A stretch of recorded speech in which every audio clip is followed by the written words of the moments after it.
This video is sponsored by Aquashine Exteriors, professional jet washing and cleaning services across Bournemouth, Christchurch and Poole, including Dorset, Hampshire and Wiltshire. Are you feeling it's time to get that driveway nice and shiny for when you come home? Or are you wanting to get that guttering tidied up and spotless again? They deliver this, plus much, much more. Please head into the description below where you'll find their details for their website, including the socials, Facebook and Instagram. You also need to find their before and after portfolio. You can also call them on 07503 998 088 for a free quotation. Don't wait till next week. Don't think you'll do it another day. Pick up the phone, give them a call, check them out. Hello, Cherries fans. Welcome to another watch along. It's been 2 weeks since the last one, and Bournemouth have unfortunately not managed to pick up another point since then. Admittedly, it was a defeat against away to the current leaders and seemingly champions-elect Arsenal. In hindsight, rather devastating still 3-2 defeat. But it's a new day. It's sunny, actually. I cannot tell you the last time I did a video for Cherries Red Army where the sun was shining. But thankfully, it's coming back round to spring. Should be spring soon. Should hopefully get a lot more sun in our days, which I think we'll all be very grateful for. Thank you for everyone that's joining me. Obviously, not too many of you right now. Hopefully, more will be joining soon. Please do say hi in the comments. And there's Sean, first comment of the day. Say hi, and first positive thing, welcome back, Brooks. Absolutely. That's the first thing we should be getting to is the lineups and the big news that down here, we welcome back our Welsh legend, another of our Welsh legends. We have another one on the bench, of course. But David Brooks has returned to a matchday squad for the first time in a year and a half, a year and 2/3, year and a half. It's over 500 days. I think the Bournemouth official Twitter did put up exactly what the length of time was. Between 525 days for a man that makes his job playing football. That's a hell of a long time to not be playing football.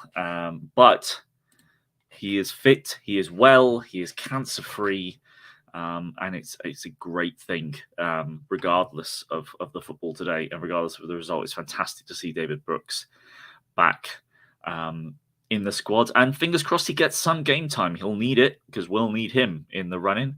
Hello, David. Hope things are... What time is it over there in Australia at the moment? It must be late. It must be approaching middle of the night at this point. Hi, John. Huge inclusion today. Hope he gets on the pitch at some stage. Yes, me too. I do hope so as well. But I suppose let's delve into the lineups a bit, and thanks to Kirk for putting this up on the Cherries Red Army Twitter, both side by side. We have a couple of changes for Bournemouth. We've obviously got Kelly coming in at left. Now, interesting, is he coming in at left back or is he coming in at left centre back for Zamora? Because that's the interesting one. We could well be in a back four, but I wouldn't be surprised to see Anthony playing as more of a left wing back. Speaking of which, Jaden Anthony's back in as well. Ouattara's still in. It's Traore that's still injured, with Semenyo dropping out. Perhaps a little bit harsh on Semenyo, I think. I think he may not have had a significant impact in the game against Arsenal, but I don't think he did himself a disservice in any way.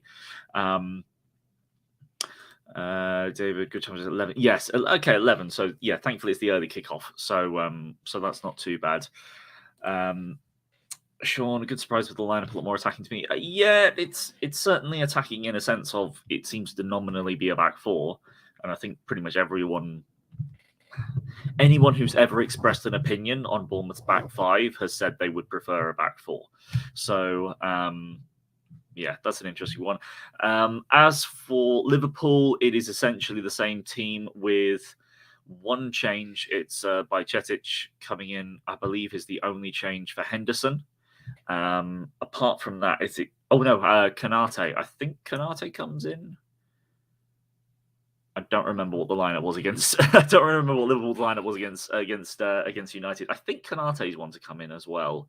I think it's 2 changes for Liverpool. The interesting one there is Robertson staying in, because I was on the Liverpool preview, the LFC Day Trippers preview, and they said that they were assuming Robertson wouldn't play because he got slide tackled by that fan that came on the rushed on the pitch, and managed to tread on the ankles of Robertson and one other player.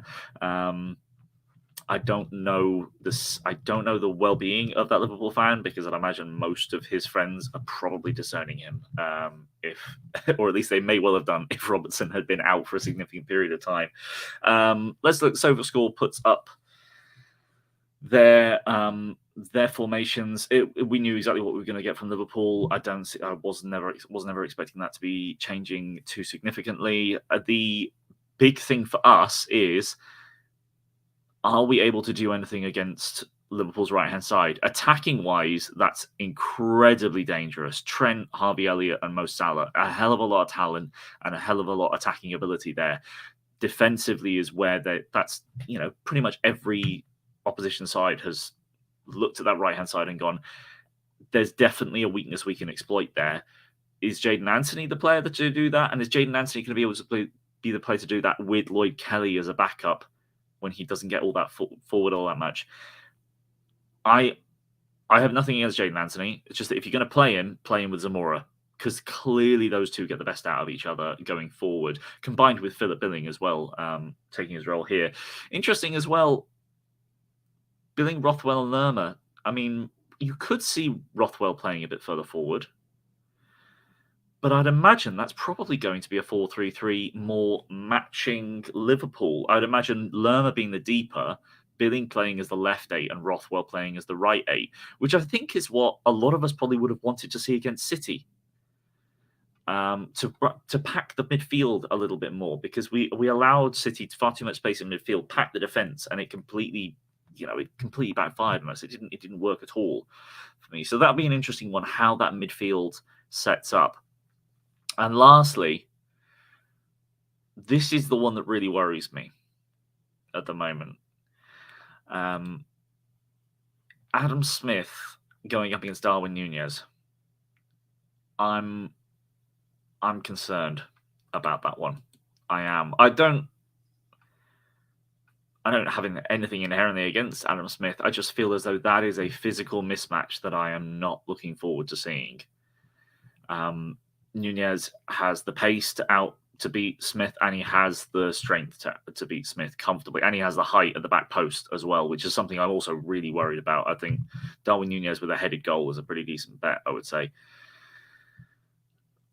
I'm worried about that one, I have to say. I'd imagine what we'll be hoping is, and why I think that Jadon Anthony might play as more of a left wing back rather than a left mid, and Kelly, Senesi, and Stevens will shift across to sort of make more of a back three, is to have Stevens going up against Núñez. And I think that would be much more preferable. Stevens doesn't have the pace to deal with Núñez, but he has the physicality to. So, yeah, that'll be an interesting one. Either way, I'm just hoping we don't concede 9 again. I don't know what the record aggregate is for one team over another in a single season. Whatever the record is, I hope we don't break it. So, we'll see. Fingers crossed. Let me get that banner up. Sean, against Arsenal, we end up losing due to quality and being not fit enough to keep going. So, to Kelly to start, then the energy tomorrow could work. Yes. Yeah, I see that. I think there was an element of. I think there was also an element of a lack of squad depth, which I suppose is the quality that you're mentioning. Is a lack of squad depth, because you do think that, I don't know, maybe Vivinia comes off the bench instead of Fredericks. Maybe there's a bit more. He's more naturally comfortable on that left hand side. Maybe is a bit more aware of looking over his shoulder in particular situations. As much as I don't think Fredericks is really even takes that much blame for the second goal against Arsenal, which I think a lot of people do blame him for it. I think there were more significant issues further up the pitch. I do think that, and speaking of Vinya, he's on the bench now, which is great. In fact, so you've still got Fredericks on the bench and Vinya. Interesting that Mark Travers is still the second choice. I honestly thought that that he would now be third choice and wouldn't be getting too much more time on the bench, but he does seem to be second choice still over the new signing, whose name escapes me. Irish international. It's there. No, it's gone. Mepham dropped. Still a bit harsh, I think. Lewis Cook, which is great to see him still there. David Brooks, we mentioned. Kiefer Moore and Anton Semenyo. That's a decent bench, at least. I mean, that's not quite full. Randolph, thank you very much. Thank you very much, David. Darren Randolph. I thought Darren Randolph would be second choice and Mark Travers would be pushed to third. But hello, Simon. Good luck, Cherries. Yep. The coach Everton. Oh, nice of you to join us. Yeah, I'm sure you'd love us to beat Liverpool. Give you a chance at pushing up into the even better chance of pushing up to the European places. Anything possible, have to take on the big teams. Yeah, I mean, problem is we've got not got a single point against them this season. That's the big worry about us for us at the moment. We've got to start. Picking something up against the big teams. And as David mentioned, yes, please get the job done. You're going to Everton. Really want to see you get a win on that one. Would love to see both Merseyside sides take a loss this weekend. We can only hope, as things currently stand.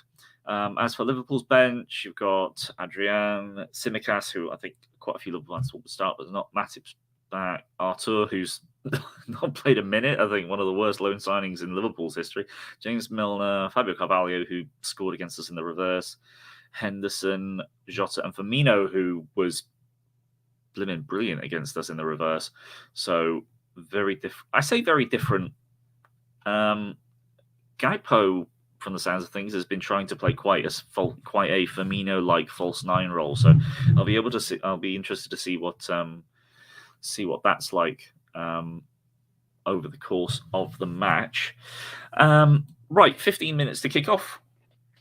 I've not got too much really to add. It's going to be a tough game. There's no doubts about that. I do worry about Solanke. I don't worry about Solanke because I like Solanke. I think he's a good player. I think he's got so much that he can bring to a side.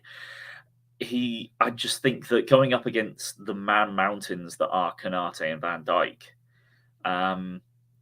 we're going to find it very tough.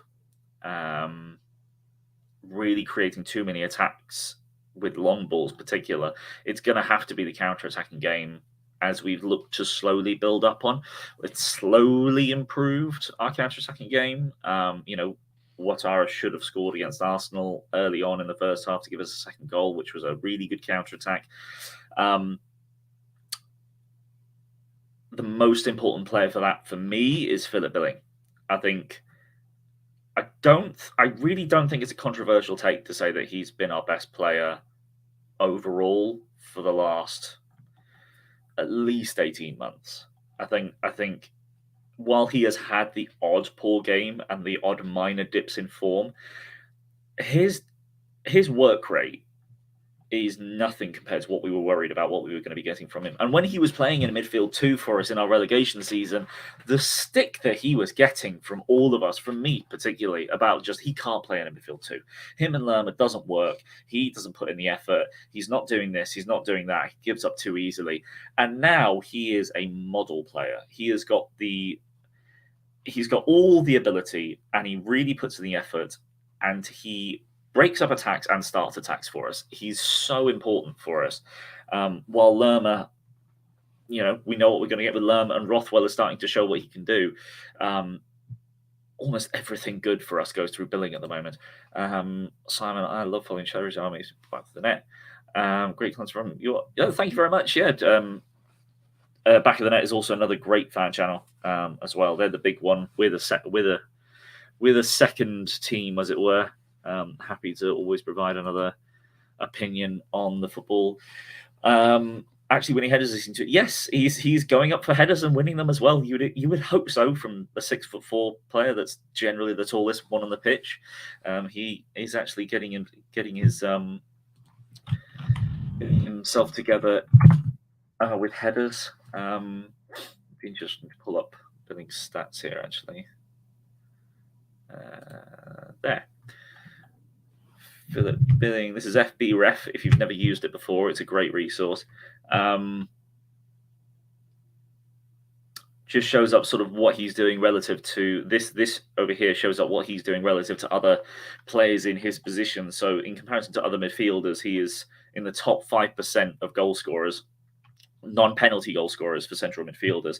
And his defensive stats here, 80. Yeah, there you go, David, proving 80 in the top 12% for aerials won.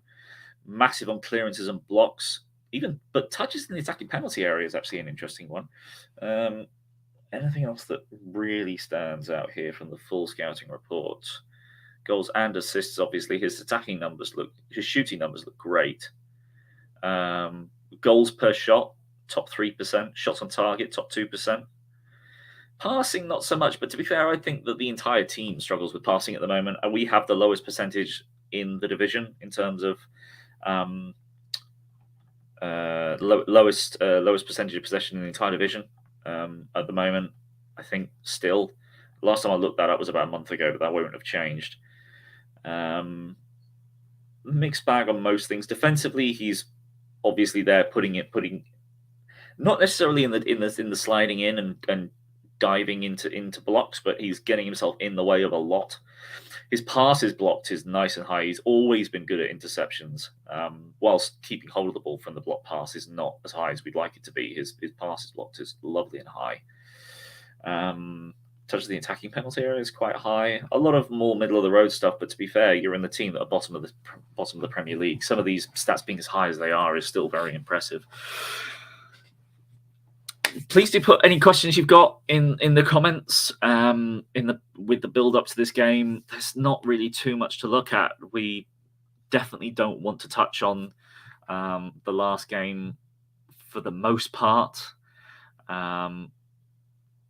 So let's ignore the 9-0. But in terms of Liverpool's last game against Man United, that kind of took a little bit of the attention away from Bournemouth, I suppose, in their loss. Although Arsenal still got all the shine from that game, but I do think a Liverpool win was probably the best situation for us in terms of going into this game, and like Liverpool maybe might take a slight hint of overconfidence into this match. Maybe not. It's up for debate. We'll have to actually see how they really attack us and go into this game coming up this afternoon. But some of those goals were brilliant. I think Gakpo's second goal was, I just love those finishes. From a really tight angle, lobbed the keeper, basically hit the net as it hit the ground. Wonderful goal. Really, really like that one. As for anything else, we're not going to know until the game starts. There's all the focus is going to be on Liverpool. There's no doubt about that. And Bournemouth. The Bournemouth are just going to be expected to roll over at some point by most of those that are watching from the outside, I expect. Whilst I would say a lot of the Liverpool fans are looking at this game as a potential banana skin, I think they all understand that really this is expected to be quite a comfortable victory in the end. Seen 2-0, seen 3-0, 3-1, 4-1. Whilst it might be awkward at first, I think most Liverpool fans were expecting this to be not too difficult by the end of the match. It is going to be. It is just going to be about how can we get a goal really in this game, because as I mentioned with Solanke, is going to find it difficult against Canasi and Van Dijk, as he has done every time he's played them. With what looks like a central midfield 3, are we going to be able to dominate the ball a little bit more? Are we going to play quite as much on the counter attack? We have the pace and physicality of Ouattara on the right hand side, but Jadon Anthony isn't the same player. He's more of a technical player. So is he going to be able to provide those quick counter attacks? Is he going to slow the game down too much? Lloyd Kelly is often slow on the ball. Are we going to get anything down that left hand side? It is a worry. More joining. Ben, lovely to see you. Morning, my lovelies. Hope you're well. Having some singing on 7 minutes. Welcome back, a special someone. I don't know whether that's. To be honest, I haven't been on Twitter this morning, so I don't know whether. Or I've barely been on it. I don't know whether there will be. You wouldn't be surprised. I think it was a lovely gesture, obviously, while he was going through his chemotherapy. But yeah, I think that would be a lovely gesture. And I wouldn't be surprised to hear that ring around the stadium. Sean, it's funny. Before Man City game, I was excited. Then I saw the line, I was depressed. But this time, it's the opposite. Okay. I mean, I have my concerns in the same way. I think in hindsight, with the Man City game, and it's something that I put up on the Sparky Stat video we put out yesterday. I mentioned it from the Man City game that as soon as I heard O'Neill say the reason I went with 5 at the back is because I wanted to go 5v5 because he was saying, the 2 attacking midfielders of Man City are going to push up and you can essentially go man for man. That, if I'd known that before the game, it would have made me even more worried because I knew that was going to be a disaster. Whereas against Arsenal, the only reason that wasn't quite as bad as I think a lot of people expected it to be, and the fact back 5 was just not a topic of conversation, as what I remember after the Arsenal game, is because we scored so quickly. If we hadn't scored so quickly, I think there would have been a lot more talk about the fact that we started 5 at the back.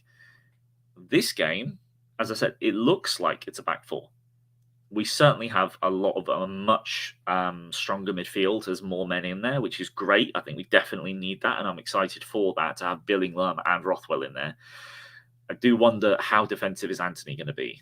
Are we going to be able to keep some of their strongest players quiet? Because I mentioned that Nunez against Smith worries me.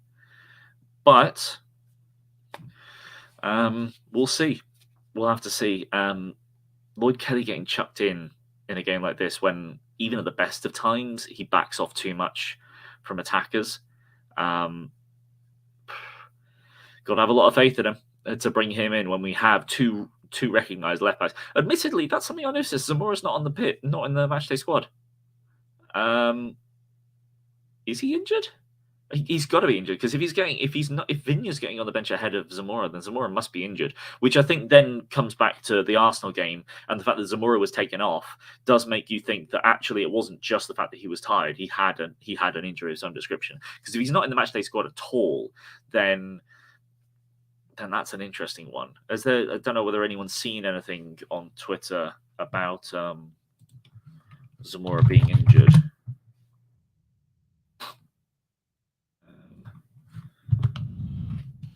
Search.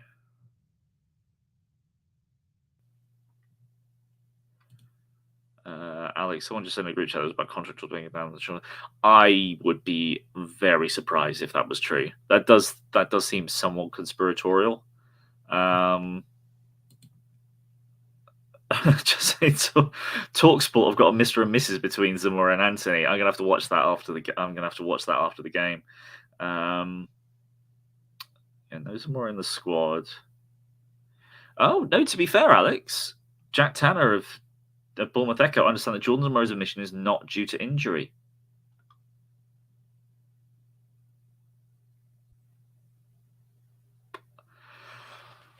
That's a weird one, then. That's weird. I mean, I don't really care if his contract talks are broken down in terms of, like, I don't think that will affect how he performs on the pitch. I just don't. You're not going to encourage a player to sign the contract by leaving him out. if he's annoyed, if he's if the squad's annoyed that he's not signing the contract, leaving him out of the squad isn't going to encourage him to play. Isn't going to encourage him to sign. I feel that's completely. I mean, to be fair, Alex. I mean, obviously, I don't know. David, you've just confirmed as us, so Jack Tanner tweeted it. Why would drop Juice? It's still Bournemouth's premise. Exactly. I don't understand that at all. There's got to be something involved. To be fair, it's something that we don't often think about. Footballers are humans. It may be a family thing. We haven't heard confirmation of that. Whether that's someone that's unwell or, I mean, I don't know what his family situation is like at all, really. But you never know. There might be a really bad illness in the family of some description that he wants to be there for someone. Until we find out, we won't know. So, with 3 minutes to go or so. Let's not speculate too much more on that. David. Yeah, Jay said, I honestly thought that as soon as one signed, the other would just fall like a domino. And it hasn't happened. So, yeah, weird one. Never mind. Hopefully, it won't be too long before he signs, because I do think, regardless of whichever division we're in, he's a starter for us at the moment. Vigne's come in and barely played. We still obviously prefer Jayden Anthony, and I think his attacking ability just speaks for itself at times. As much as defensively, he has been far better than we all expected him to be as well. Yes, fingers crossed on that one. I'm sure I know it's early for score, but I'll go for a 2-1 Brooks last minute winner. I have predicted a 1-1. I think there will be a late goal. I think it will. I don't know who it will be for, but I think there will be a very late goal, and I'll go with a 1-1. That's being incredibly optimistic, and you've been even more optimistic than me on that one. But to be fair, we scored 2 against Arsenal away from home. There's no reason why we couldn't do that against Liverpool, who have a poor away record recently. Having said that, they are off the back of 5 clean sheets in the league. Liverpool are on a run of 5 clean sheets in the league. It's going to be a tough one. But in Jay's some reason, Jay's passion was clear to see, but still working out details didn't sound like a breakdown as such. Yeah, let's see. Just see Brooks back on the pitch is win for me. Yeah, and I'm fairly confident that unless we're hanging on for dear life at the end of the match, I would expect to see, as in to win the game. I would expect to see Brooks come on at some point. So, yeah, fingers crossed. Let's see, how close are we to kick off?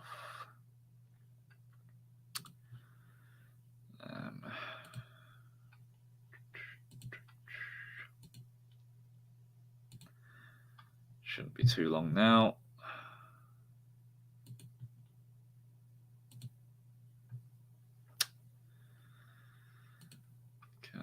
Come on.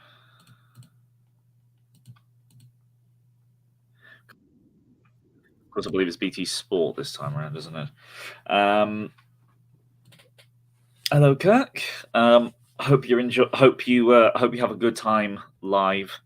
Kirk, I don't think will be joining me for a reaction. We'll after the match is finished, I will give a little mini reaction, sort of bring up a few points that I want to. Hopefully, if you decide to stick around, regardless of the results, and just bring up your points that you think were good, were bad, then do stick around after the match. We'll do a little bit of a review, but I won't be having any guests on for it, as far as I'm aware, unless one of the contributors lets me know late that they're going to join. It is just going to be me all the way through today. I will this time, though, remember to give myself a break at halftime. 2 weeks ago in the Man City game, I didn't give myself a break at halftime. I was on the screen for 2 hours in a row and was dying for the loot when we finally finished the game. So I need to remember to actually give myself a break at halftime. 12:30 games, you never know. So many upsets and Liverpool 4 away. Yep, absolutely. They haven't been the greatest away from home this season. And from the sounds of things, they're not great at 12:30 games. What I would say is I don't think we've been very good under the lights, under the cameras at all. I've said that again, under the cameras, in front of the cameras. I don't think we've been very good in front of the cameras this season, as much as we haven't been there too many times. Yeah, we'll have to wait and see. The last second predictions. Kickoff is imminent. For anyone that hasn't provided a prediction already, I'll be interested to know what you're thinking. Sean has already given me a 2-1. I've said 1-1, so we're definitely on the positive side. I am probably going to be slightly behind the rest of you again. Please, I mentioned at the beginning of the Man City game, it's like, if you're ahead, whatever, put in that it's a goal and we'll react to it. After the first 3 goals, I was like, okay, no, I don't like that anymore. So if it turns out, I'll let you know when this kicks off. If you are ahead of me and a goal goes in, please just wait until I see the goal and then put your reaction to it in the chat. I know it might mean that you're waiting a minute to actually put in your reactions to a goal, but it's just more. I think it's more fun to get my raw reaction to a goal rather than finding out it's going to happen and then seeing it. Then 3-1 to us. Why the hell not? Exactly. Why not? Apart from the reasons that we've all given beforehand that it won't. But why not? No, I like the positivity, to be fair. It's nice to have the positivity. David, Hart says 1-1, but Head says 2-3 Liverpool. Yeah, we have a realist in our chat. Yeah, I think my head is. I think I'm in a very similar position, David. We will wait and see.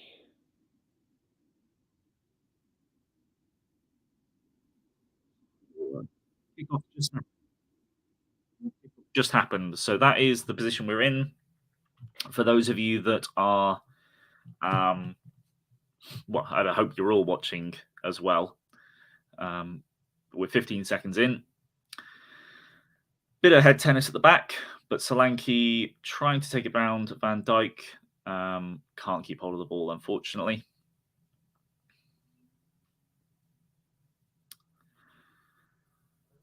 And this is where I'd imagine will be for a large chunk of the game. It does look like Billing is... Okay. Oh, lovely interception from Billing there. Jefferson Lerma wins the ball back and immediately loses, but was lucky that he got pulled back by Fabinho. It certainly looked like... I did appreciate the contact Liverpool. That's a good one. Afternoon, Aaron. Sean, I'm going to be behind us on holiday in this next rubbish. Fair enough. So on the attack, Lerma dispossessed by Gakpo, cleared by Trent down the right, intercepted by Kelly. Rothwell to Anthony, lovely set of touch. Oh, Anthony kicks the ball into his other foot and loses the ball.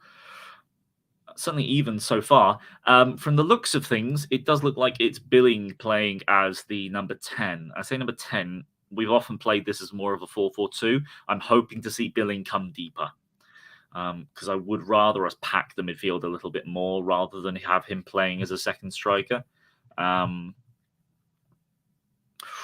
Ooh, that was close. Liverpool playing the roll around the back. We're pressing high. Weren't able to win the ball back, but weren't caught. Nice interception.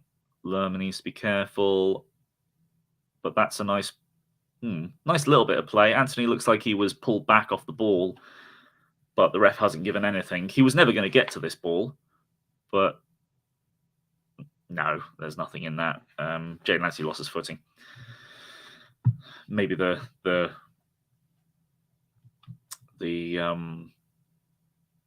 where the pitch turned into AstroTurf, I think his foot slipped on the Astro and he went over. Roasting refs brawl. Spurs fan, please win Bournemouth. Yes, I mean we're all hoping for it as well. We'll see what happens. But I mean, almost 3 minutes in, and actually, you know what? I'm not going to say anything about how Liverpool have done because I don't want to jinx it. Bournemouth playing around the back a little bit. It does look like we are set up in a back three of some description. Oh, lovely ball up there. Ouattara on the ball. He's looking for a man. He's still got it. He's playing it wide. Anthony now has intercepted well by Harvey Elliott. Shame. That started well. and ball over the top, Neto intercepts. Yeah, it's very definitely the centre-backs have shifted to create more of a back three. Smith is still playing wide, but I think I mentioned that Nunez versus Smith, I didn't like that matchup, or really against Gakpo either. It does look like that Kelly is tucked in, Senesi is in the middle, and Stevens is more on the right-hand side to try and match them up 3v3. That may come back to bite us at some point, but I think it's a sensible way of trying to deal with the strengths of players like Nunez. Just generally, it's not a bad idea that in a general defensive setup to make sure you are man for man with centre backs against the attackers. Sean, you're only 2 minutes in. Cool, you're a little bit behind. That makes a very different experience for me because I'm normally well behind. Oh, Adam Smith's just fallen over. Ball's in the box. Goes to Salah, who completely messes up the shot. Oh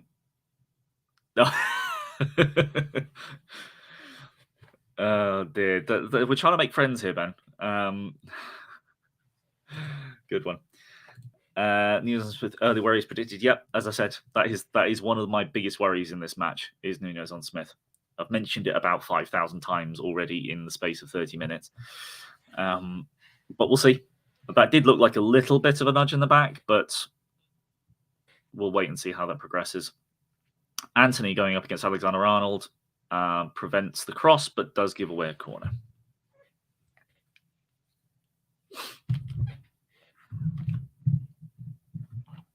Let me open my... Sprayed a bit. Open my can for the day.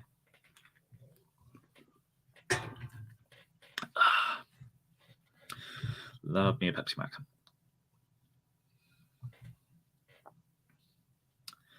Got more supporters from outside of Bournemouth. Hope Bournemouth win. Yeah, thank you very much, Logan. So do we. Ball into the box. Header and... Oh, wow! Cleared off the line. Is that Lerma? That's Lerma off the line. Header from Nunez beating the goalkeeper all ends up, but I think that's Nunez. No, it's Van Dijk. Is it? Yes, it's Van Dijk. Really good leap from Van Dijk. Looks like it's only going in, and Lerma heads it off the line. Whew. That would have been very bad. The goal conceded. Thank God for that. But it's another corner, and clearly we haven't defended the first one well. Let's see how the second one ends up. It was Stevens that lost his man, Van Dijk, last time. Trent with the ball in again. Billing headed. Anthony headed. Back in from Robertson. Solanke out. Rothwell with a touch. If he gets this forward quickly, we've got a counter-attack here. Billing on the ball. Plays it behind Ouattara, who plays it backwards. Shame. Rothwell on the ball. Plays it to Lerma. Lerma to Billing up against Van Dijk. Plays it through to Ouattara, intercepted by Kanate. It's a shame in that position. We actually had a half decent chance to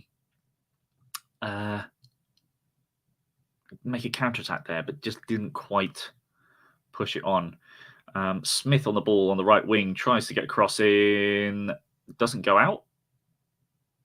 Hit up the pitch to Gakpo, tackled by Ouattara, out for a Liverpool throw.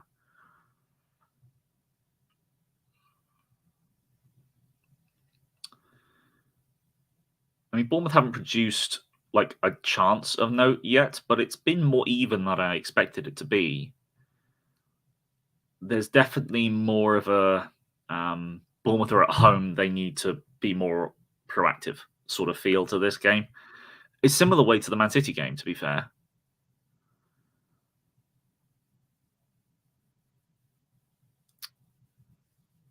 Trent already pushing really high up. Harvey Elliott now in the right back slot. Back to the goalkeeper. Pressed by Solanke.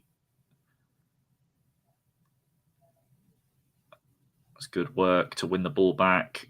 Kelly playing it back to the keeper. Keeper takes a touch. Don't like that. Neto, just clear it. He doesn't have to take a touch there. And he's almost tackled by Gakpo. As a result, it's now a Liverpool throw in our 5-yard line. Back to Trent to Harvey Elliott. Back to Trent. No one closing him down. He crosses it in. Robertson at the back post, completely free. Nunez just can't do anything with it, and it's hacked clear. That we win the ball back, goes to Neto, and they stupidly he takes a touch and he's got no one to pass it to. None of the defenders are looking for the ball to feet. Needs to be a little bit more just hoof it at times.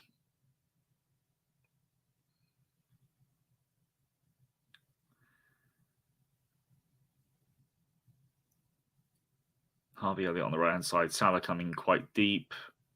And we win the ball back well there. Solanke, can he keep the ball? He does. Ouattara's in. He's in. He's in. It's 1-on-1. It's a 1-on-1. It's a 1-on-1. He goes around the keeper. He hits side netting. He goes around the keeper and puts in the side netting.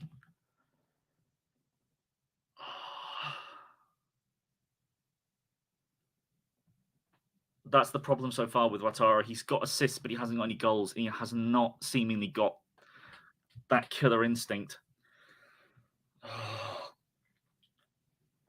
Golden chance. Absolutely golden chance. Really good work from Solanke. Plays the ball in. And Ouattara's 1-on-1. He's 1-on-1 with the keeper, and he goes past him. It's too strong a touch. And rather than cutting it back, he puts it wide.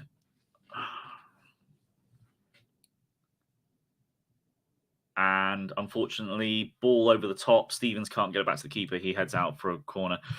Such a good chance. And you just got it. Yeah, it's just straight up. You have to score that. You have to score that. I do think, as much as Ouattara is noted as being someone that's quite two-footed, he's clearly got a better, stronger left foot. And he went through that whole move with his right foot. And really, I think he probably should have tried to come onto his stronger left foot, because he can bend it around the keeper. Corner on Liverpool's left. Robertson taking an outswinger. Ball comes in the box, cleared nicely, but Van Dijk heads it sort of back towards us. But Billings on the ball now on the left-hand side. If he can find the right pass, counters on. He goes for it long for Solanke up against Harvey Elliott, who does well there and heads it back onto Robertson. And Liverpool are back in our own third. Nunez takes on Smith, beats him easily. Nunez shoots, straight to the keeper. There's that Smith. Nunez again.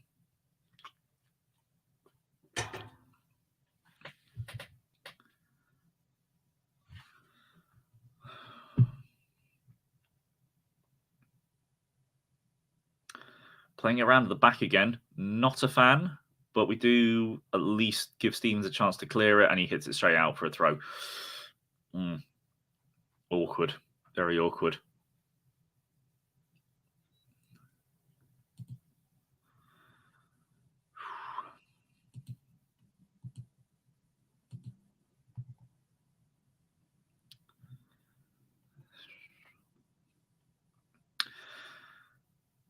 David Brooks getting a bit of camera work there. September 2021, last time he was in a matchday squad.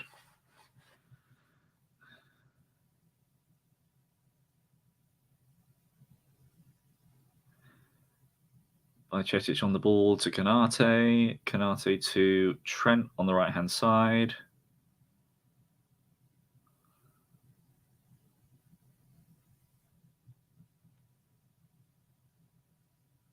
Ball over the top to Robertson. Robertson pushes it in. Great save. Lemmer on the ball, clears.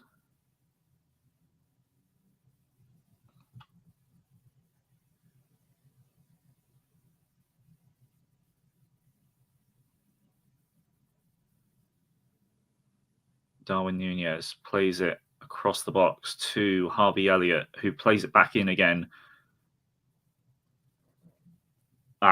Ball went in the back of the net, but it was ruled out for an offside, thankfully. Appreciate you being here, mate, but let's not give the scores ahead of when it happens to make it a little bit better for us, because I'm sure you're having a nice time watching it with us, but there's quite a few of us that are a little bit behind. So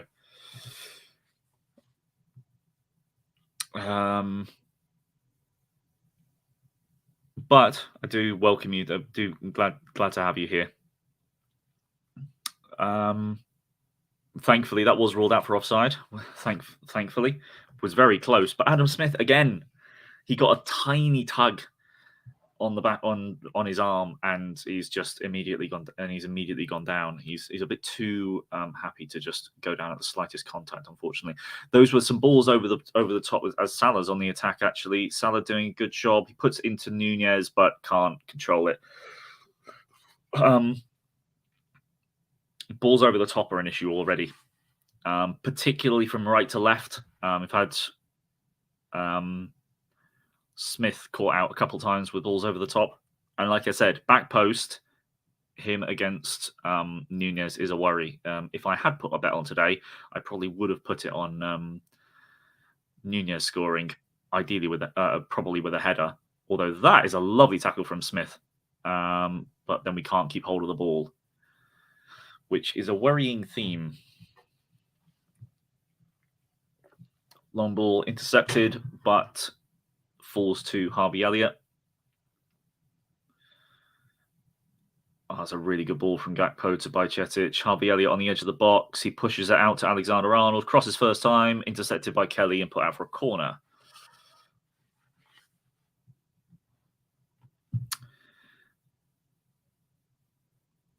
Anthony there, he's coming central. That's not his man. He needs to constantly be thinking about Trent Alexander-Arnold. He really does. Unless another person comes into that spot on the left side of the pitch that he then picks up, he needs to be focusing more on Trent. Harvey Elliott completely free at the edge of the box after the corner. Well blocked by Jayden Anthony. That was a 3-on-2 in the corner there from that corner. They worked that well. Should have done better with that. Robertson taking Liverpool's 4th or 5th corner already within the first 16 minutes. Ball in, goes through everyone, ends up as a... Oh, no. Apparently there was a slight nick off someone. A corner has been given. Yeah, it was. Ouattara heads that the wrong way, as it were, but it takes it away from everyone and it goes for a corner. 6th corner in the first 16 minutes. On target, more. Yeah, what was that? 18? 19? I think it was in the end against Spurs. And unsurprisingly, we conceded from one of them. Ball in the box again, headed clear by Lerma. And then Anthony challenging for that. Rothwell. Oh, Rothwell, play it forward, man. It does in the end, and it does reach Solanke, who is muscled off of it by Trent. And the ball stays in. Alexander-Arnold ball across the box to Salah, who is in a position to shoot, but he plays it to Harvey Elliott, who plays it back to him behind him. Kelly against Salah. Salah puts the ball in the box, and it's Nunez up against Smith at the back post. Admittedly, Smith wins that one. And then Alexander-Arnold completely hashes it wide. Had another chance for a counter-attack there, and it's just a player that decides to take an additional touch before passing it forward that unfortunately slowed that down. In that case, it was Rothwell. Took it past a player as opposed to just getting the ball up to a decent position earlier, which may be asking a bit much from him if the opportunity wasn't there. But you just want those counter-attacks to be a bit faster, because when they happen, we've got the players to pounce, and we've already had the best chance of the game. Well, I say best chance of the game. We've also cleared a ball off the line, but Ouattara's is definitely, I would say, was the best chance of the game so far.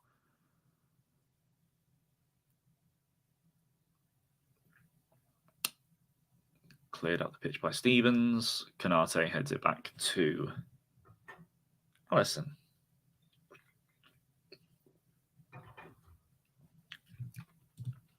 Yeah, that shot from Trent was bad, but I don't think it was quite that bad. It caused quite worthy of that.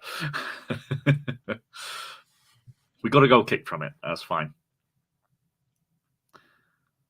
Nunez now appearing on the right-hand side. Kelly wins that battle, plays it to Anthony, who gives it to Billing, who keeps hold of the ball well. Now Lerner's got it.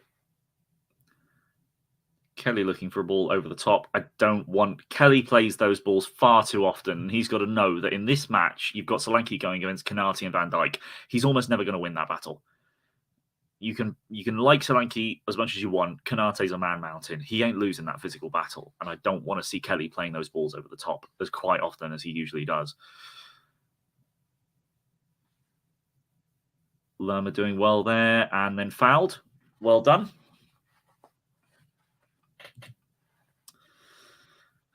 I mean, we've got a chance. You've got a chance to win every game, and we are passing the ball around at times well.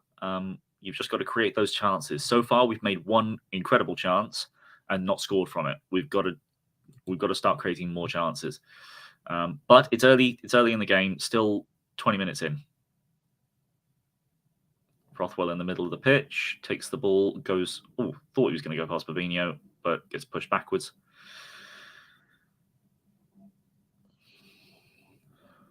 Senesi on the ball at the back, plays to Lerma. Lerma to Kelly.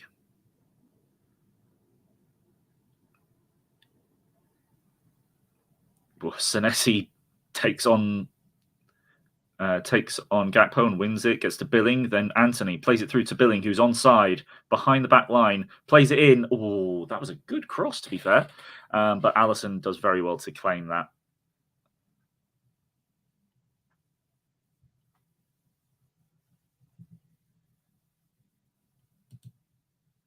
Kelly and Smith instructed not to leave their half. Billing didn't know where to go after linking with Jaden there. Yeah, to an extent. But I think you've got the likes of. I think you have. Ouattara has a similar issue on the right hand side with Smith.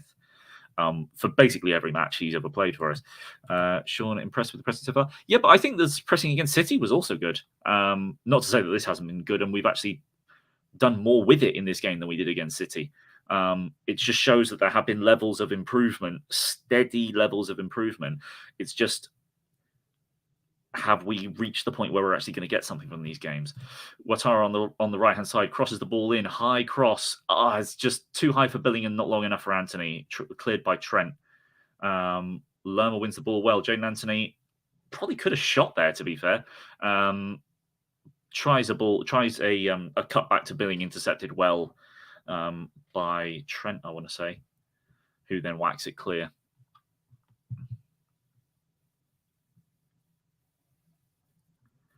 Rothwell loses out there, but we do manage to keep hold of the ball. Stevens here. Don't lose it there, man.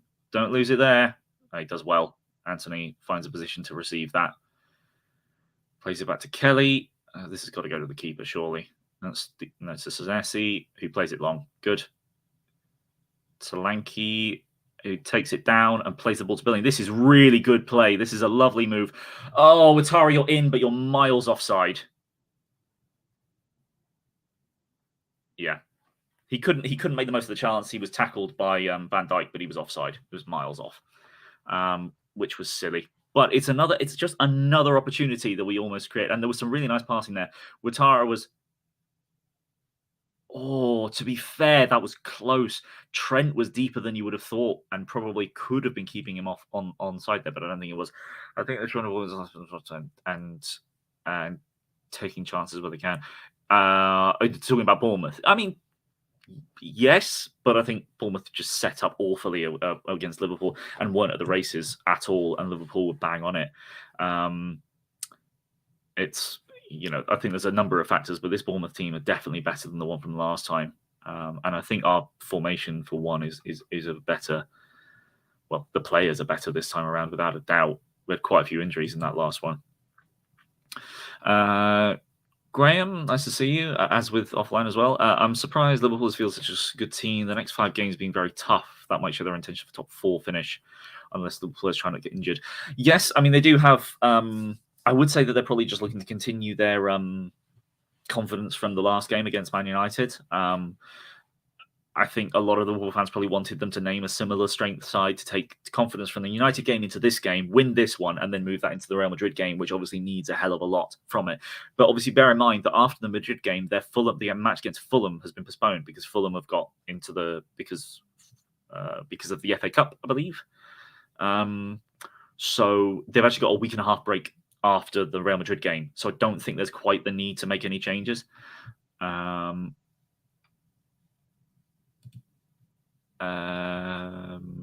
Roasting refs. What is your prediction from seeing the first 20 minutes? I predicted before the game 1-1. And because I think there will be a late goal somewhere. I don't know who it'll be for, but I think it'll be late goal. I don't know. I think it could still be. I think it could still quite comfortably be 1-1. I think Bournemouth's performance has been very encouraging so far.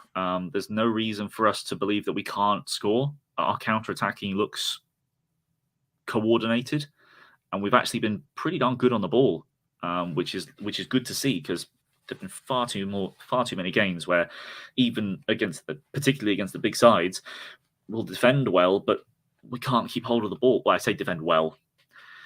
We'll defend okay, but then as soon as we get the ball, we give it straight back. And in this match, we're not doing that, which is a brilliant sign. So we'll see. I'm sticking with 1-1 for now. I'm currently on 24 minutes and 13 seconds. Anthony with a lovely back Cruyff pass to Billing. Billing takes on Elliott, and that's got to be a free kick. Lovely run by Billing. If he hadn't got taken out by Konate there, that was a 4-on-3. That was maybe a 4-on-3, 4-on-2. I mentioned at the start of this match. I mentioned before this match, key man Philip Billing. He's got everything. He really does. Elliott bounces off him. He comes inside Konate, takes a couple more touches. Konate slides in, completely misses the ball. Maybe not. That's an interesting one. I could easily see why Konate was annoyed that wasn't given. That was given against him, because he does get there, but he kind of gets in front of the ball. He doesn't necessarily go straight into it, and the ball squirms under his legs. Predicting Bournemouth score first 3-1. That's perfectly reasonable prediction. Free kick in. Billing takes it. Headed over by Nunez? Konate. Couldn't quite tell who the Liverpool player was that headed that over, or which one. There was a few in a line. But Bournemouth have their first corner of the match. Free kick. Yeah, where's Junior? Yeah, I mean, I think that was a bit far out for Stanislas territory, but he is definitely our best free kick taker. Attacking free kick taker, anyway. Although Rothwell put in a couple of very decent balls in the Arsenal game. Speaking of which, Rothwell on the corner. Plays the ball in, headed clear. Anthony up against Salah, but he heads it back to Kelly. Kelly? Why is Kelly the deepest player? Surely he should be in the box. Should have Adam Smith back there. I suppose you want the pace. Long ball by Neto. Ouattara loses out to Van Dijk. Trent's playing at left back at the moment. Ball over the top. Kelly against Nunez.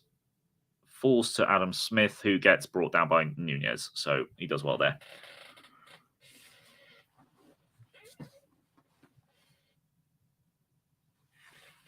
Yeah, pretty clear foul.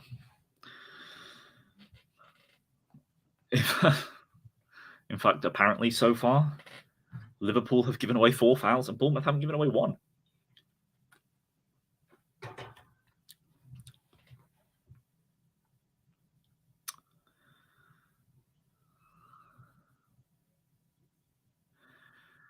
Neto with a kick up the field.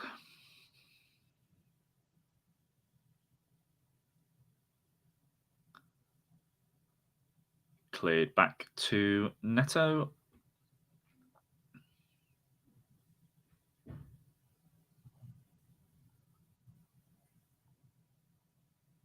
Apparently we're getting spoiled about a goal, but I'm not entirely sure which direction it's necessarily going to be. Long ball over the top from Smith to Ouattara. Still on the ball.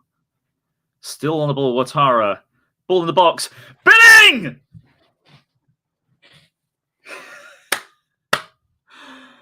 Now, was Ouattara offside?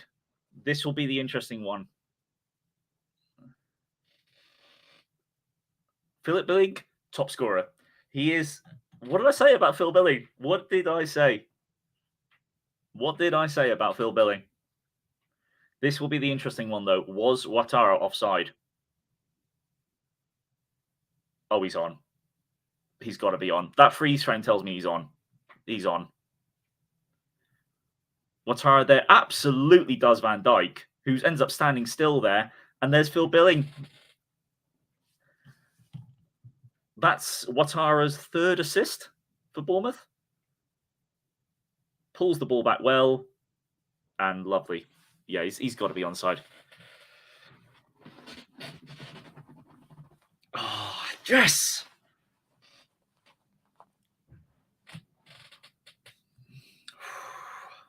Oh, hang on. Let me change the banner.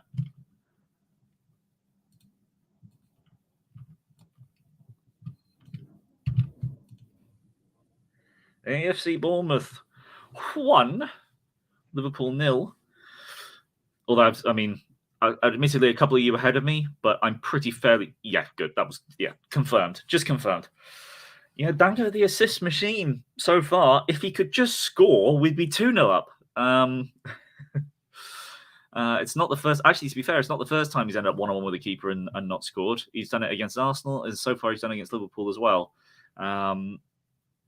But I'm sure it will come. It will come. But that's Bournemouth 1-0 up. That's Liverpool's first goal conceded in the league in 6 matches. I wonder how many.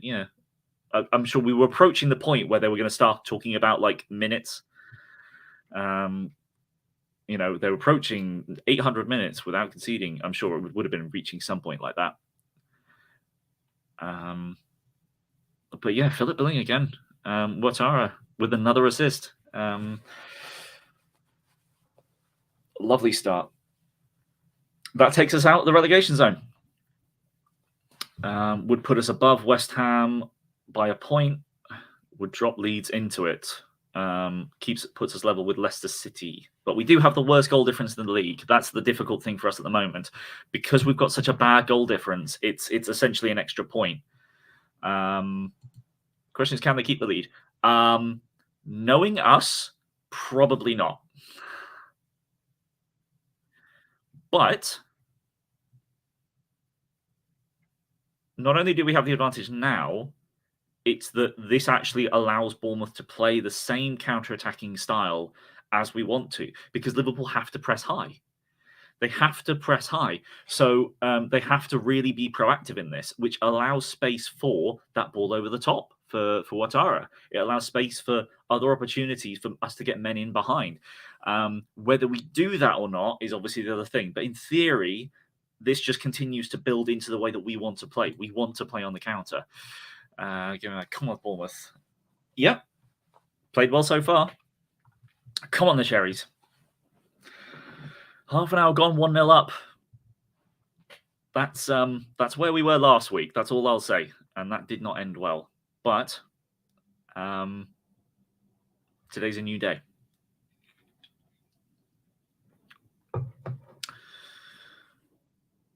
Ball with Harvey Elliott on the right-hand side. Back into Salah, being challenged by 4 players into the box, but well cut out.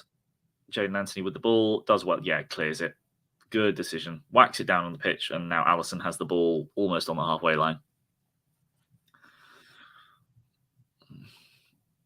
I'm guessing you're a fan of a team that's looking to get into Europe, maybe? Who are you supporting, Gaming Mad?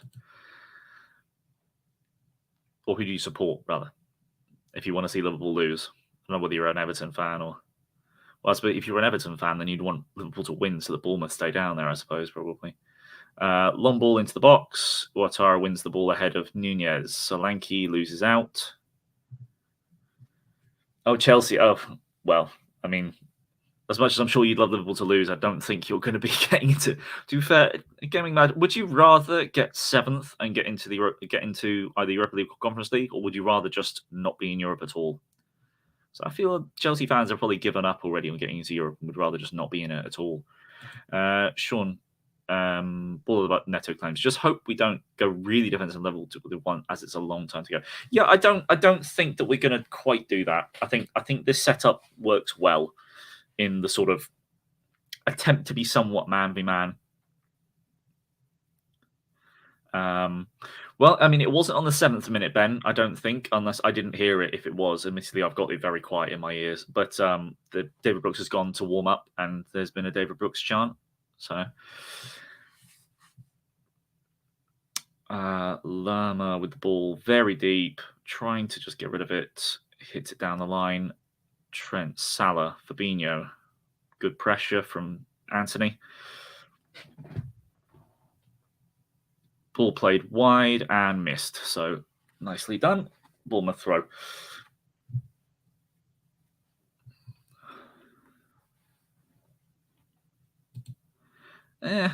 Liverpool have started to come back, to be fair. And Spurs probably won't be Champions League. Neither will Newcastle. But the amount of teams that you've got to get above, it's going to be a big ask. So so I'll give you a situation. If I tell you that you're not going to make Champions League, this is a hypothetical because you can still make Champions League. If I tell you that you are not going to make Champions League this season, but you could make it into the either Europa League or Conference League, would you rather be in one of those divisions or just not be in Europe? I think that's the question for Chelsea fans at the moment. I think shot by Fabinho, well over.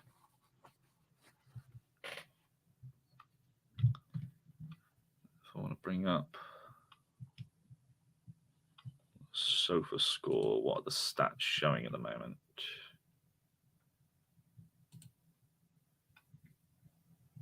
I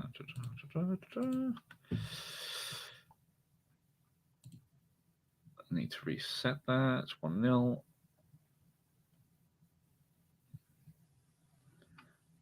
So what are the stats looking like?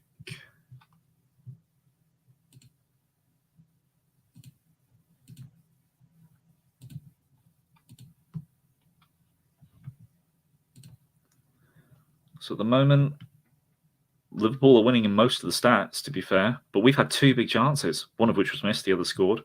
Good counter. It's a shot from a counter. Made 3 saves.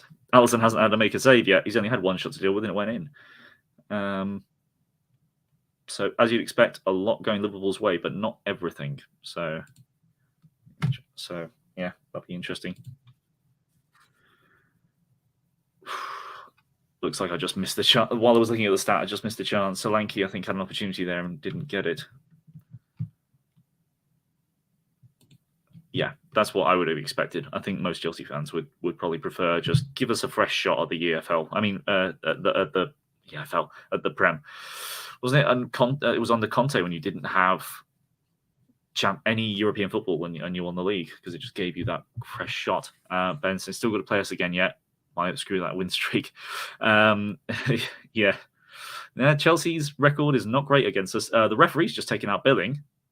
Was an interesting one. Ball over the top from Elliott's gone wide. Right, so that was one I missed. I don't know whether that one will get replayed. I was looking at the stats and I missed that one. There we go. Dango in over the top of Konate, and to be fair, that's a tough one because it's on the half volley. That's a difficult one to control, but could have seen it. Yep, still got a chance. Not exactly any standout candidates for the Champions League this year, apart from Madrid. They're the ones that I think they're always the team to beat. Bournemouth playing well. Yeah, Bournemouth are not discrediting themselves. Obviously, we're winning. That does help, but not discrediting ourselves at all in our play. Hadn't not just hit it. Half volley, left foot. By the time it got to him, he has a chance to take a touch to then shoot, but it wasn't a very good touch, obviously. That's a shame. Lerma trying to get it to Anthony, and it goes out. But yeah, I mean, Sean, I agree. But on another day, he hits that first time. That's still a very tricky one.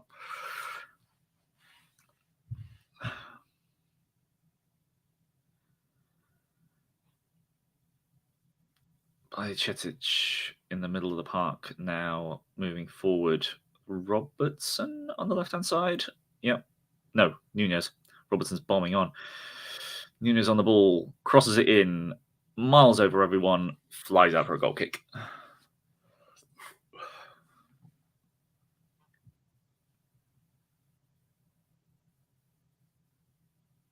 Seven minutes to go. Not included injury time. Just hit 38 minutes on my clock. And 1-0 up, and Liverpool have had a shot cleared off the line, but they've not really created a chance other than that. So it's good to see. Oh, 2 Liverpool players just go up for that and mess themselves up. Falls to Solanke. Van Dijk then gets in the way and heads it out. And hits it out, rather. Bournemouth throw on the halfway line. You and me both, mate. Rothwell does well there. Gets the ball to Ouattara on the right-hand side. Beats Harvey Elliott. Gets round by Chetic. Gives it to Lerma. Plenty of space in the middle of the park. Plays it to Anthony. This is where you'd love to see an overlapper on the left, but he beats Trent up against Konate. Still got... No, loses out. He needs to just hit that with his left. Konate now goes for a run. Goes up the pitch. Kelly, get closer to him, man. Lerma goes...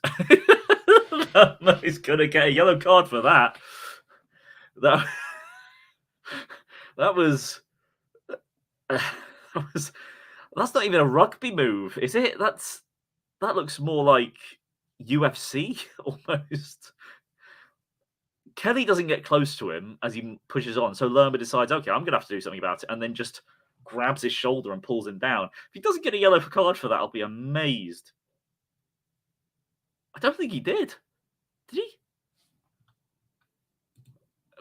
Did he get a yellow card for that, Ben? I haven't seen a yellow card given. I don't know how he hasn't got a yellow card for that. It's cynical as hell. Thank you, Risa. Yeah. Fingers crossed we get something from this match, no doubt.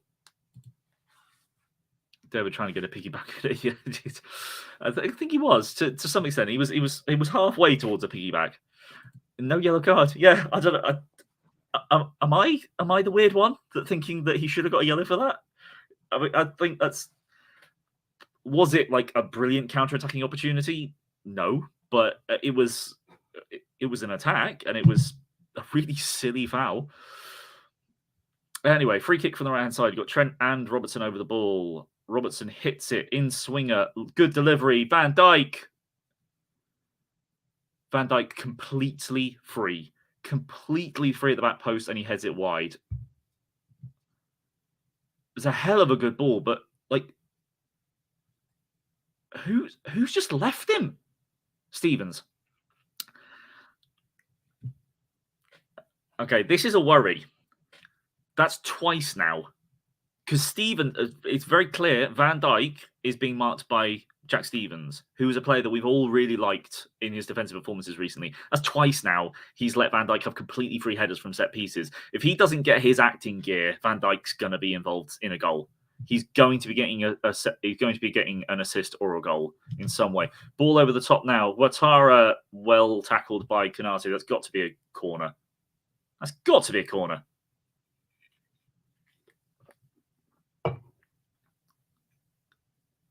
I should have been a goal kick. It should have been a goal kick. That should have been. Yeah, that's an interesting one. That should have been a goal kick. It does look from all angles. You would have thought that would have been a corner, but and the ref gave one. But in the end, Ouattara poked it under Konate's leg, so Konate didn't touch it. Corner played short. Ball in the box from Rothwell. Not bad, but cleared well by Konate. Good competing from Rothwell, wins the ball there ahead of Harvey Elliott, falls to Billing on the right-hand side. Back to Rothwell, who plays it back again to Smith, who plays it into the box, over to Senesi, takes the touch. Lovely touch from over Trent, falls to Slanky. Oh, God, that was a chance.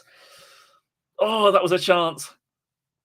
Really good work from Senesi there over the left-hand side of the pitch. Beats Trent and then juggles the ball 4 times. Chest, touch, touch, touch. Volley, sort of not the greatest pass, but it falls to Solanke on his left foot, who thunders it over the bar.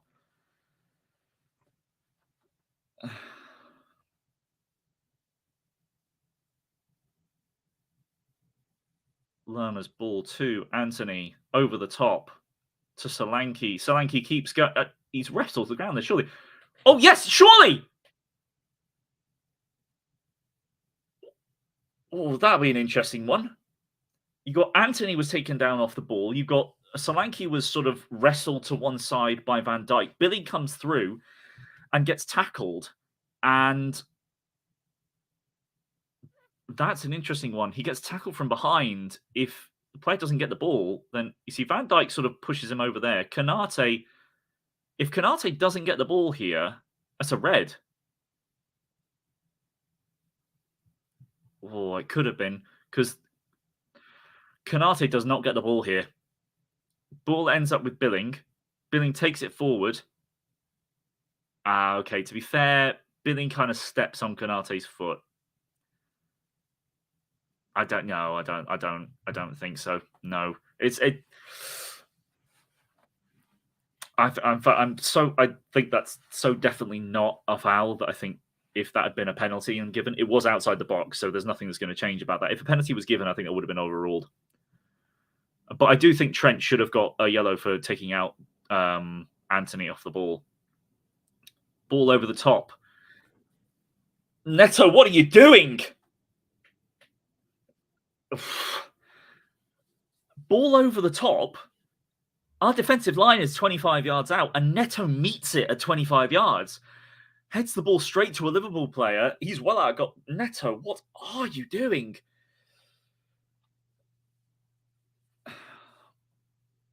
And there's a foul from Rothwell, on Fabinho. Yeah, a little cynical. No, nothing's going to be given there. Look at some kind of Ben. He was. That really was kind of. There was some Brazilian flair in there, which is not bad for an Argentinian. I'm kidding on that one. Obviously, Messi's Argentinian. One place you have to match these money-rich side is set pieces. Unforgivable to concede from a corner. I'm guessing you're referring to the Arsenal game, Rika saw, rather than this one, because you're making me worried now. Yeah, to an extent. But to be fair, Bournemouth also scored from a corner, so in that game. But we want to put that one out of our minds for now, because things are looking good again now. But let's hope it doesn't. Okay, I'm not going to talk. Don't want to jinx anything more of that.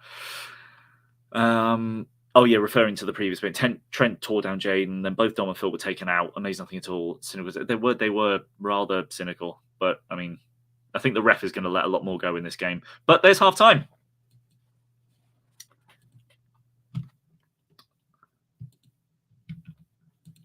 Uh, 1-0. And that is half time. Great start. And I tell you what, just in terms of watch-alongs, my record is terrible with watching Bournemouth games. Got to look at the 4-1 loss against City. Kirk and I did a watch-along, which was a 2-0 loss against West Ham. I wasn't there, but Kirk did a watch-along for Bournemouth Southampton, and we lost that one 1-0 at home. Our watch-along record is awful this year. So for us to be winning at half-time is just amazing, let alone against Liverpool. Oh, the earlier chance. Yep, agree. And I did mention, Stevens is not doing a good enough job of keeping an eye on Van Dijk from corners and set pieces at the moment. You're not the Jonah. The duck has to get broken something. True. Yeah, just as I mentioned, it's interesting and just one of those things. I'm sure I'm glad. I'm very happy to be part of the thing. Thank you for joining us and watching along with us. But I'm probably maybe a minute behind live. Sean's about 3 minutes behind live. So, although everything I say, I'm going to spoil for Sean, unfortunately. But yes, just one of those things. Okay, I'm going to remember this week to actually give myself a break. 2 weeks ago, I forgot to give myself a break when it was half time, and I kept chatting, and I ended up being on screen, just my face, for 2 hours, and I don't really want to be doing that again. So we're going to have a quick break. Allow me to just fill up my drink. If I can find, here we go. Yes, we'll have a break for a couple of minutes, and then I will be back.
Welcome back, guys.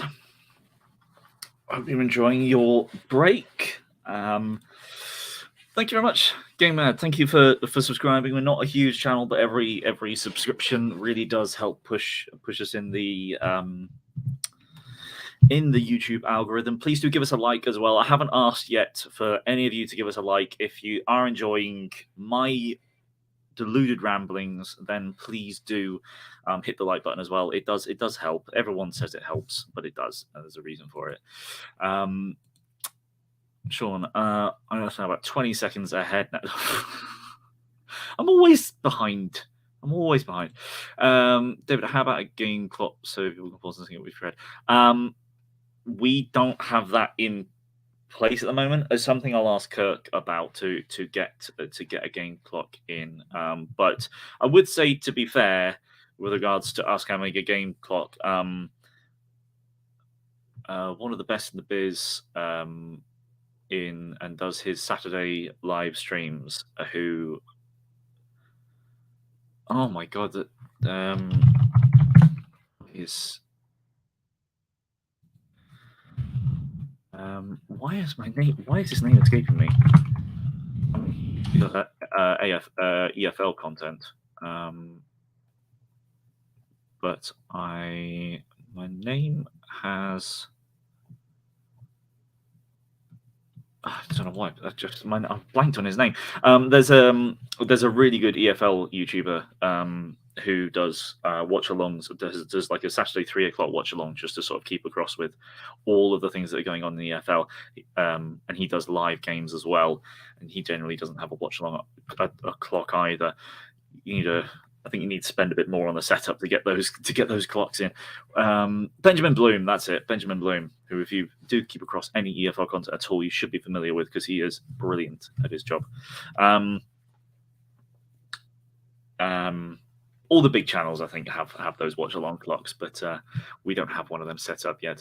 Maybe in the future, but we don't do too many watch-alongs, so I don't think we've put too much effort into going in. Anyway, rather than worrying about our setup and whatnot, let's have a talk about the match. Let's get some. We've still got where are we? About 4-5 minutes away from kickoff for the second half. What are people's thoughts? What do you think? I mean, there's been a lot of people that are not even Bournemouth fans coming in here and saying how well Bournemouth are doing. Thank you very much, Tom.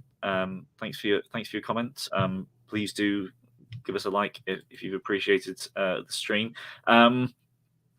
A lot of non-Bournemouth fans coming here and saying how surprised and pleased they are to see Bournemouth, performing well. And I think we have. I think the biggest factor in the fact that we're actually performing a lot better in this game than we did against City and even for decent chunks of the game against Arsenal is we've actually kept hold of the ball.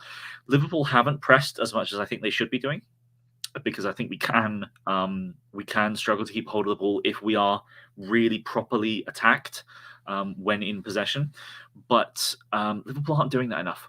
I think Liverpool need to press higher. They need to be more aggressive in trying to close down our centre-backs when we're on the ball. But in midfield, we have actually been doing really well. We've been getting the ball across the pitch relatively well. Not too many long balls, but decently spreading. Make sure that we are attacking down the right, we're attacking down the left, we're getting it in the middle at times. It's just been a much more complete performance from Bournemouth. The two things that are very much worrying for me at the moment in terms of us keeping hold of this lead is, firstly, Adam Smith going against Darwin Nunez at the back post for crosses and for headers, crosses, and just almost any general play. Because Nunez versus Adam Smith is such a mismatch. And there's already been a couple of times where ball has gone back post and it's been Nunez against Smith. And as much as Smith has won it in those, but at least one of those occasions, it could be any moment where Nunez just jumps up, powers ahead past Neto. It's worrying. And the second one is from set plays. Jack Stevens has not done well enough at all at keeping a hold of Van Dijk. And when I say keeping a hold, I mean literally holding onto him. He needs to stop Van Dijk from getting free headers. Free header from a corner that Lerma cleared off the line. Free header from a free kick that should have gone in the back of the net. Really should have done. So those are the two big problems that I'm most worried about at the moment in terms of going forward. If we look at some of the stats that have come through so far, if I can, I don't know whether Understat do live updates. You could check that.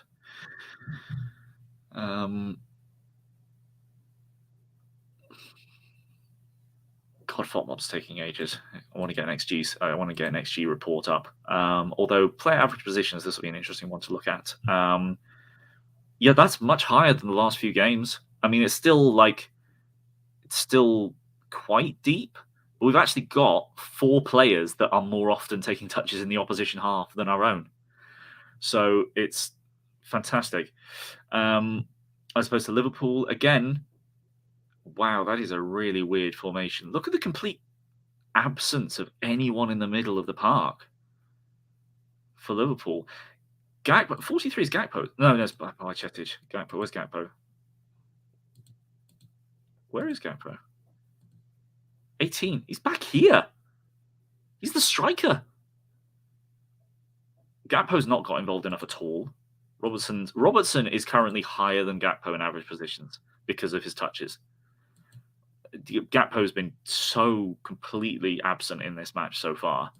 You've got Darwin Nunez playing a lot on the left, Salah on the right, but still just almost no touches really in the middle of the park. You've got Van Dijk has taken more touches than Gakpo and Salah in the box.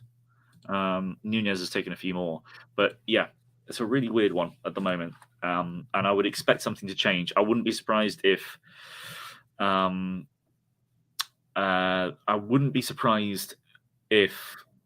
we see maybe Firmino coming on for Gakpo at about the hour mark, just to have someone that's more used to that position and has already scored 4 goals against Bournemouth so far this season. And what I was looking to bring up was FOTMob's XG. So there we go. We're winning the XG battle, which is not something I'm surprised at given the chances that we've had. But still, from 3 shots, Solanke's one that fired wide, only 0.04. Ouattara's was still given a 0.44, probably from the position he was, and then Billing was 0.39. Just looking at these Van Dijk chances, 0.11, 0.33. Yeah, those are the 2 massive ones for Liverpool. Are those headed chances? Both considered big chances by FOTMob, both missed. So far, we're being just like we were against Arsenal. We're being incredibly efficient with our chances. Only 3 shots. 0.87 XG, average of 1 in 3 basically per shot, which is really good in terms of efficiency. We're probably going to need another goal though in order to really make this count. We are probably going to need another chance before we make anything of this. Before we're able to turn this into a secure win. There's always the worry that that we're going to lose out after already 3 times this season being 2 goals up and losing out. Right, let's have a look at some of these thoughts then. Sean, I think Smith has done well, but the problem is I don't think we have a better replacement. Hopefully they'll change it.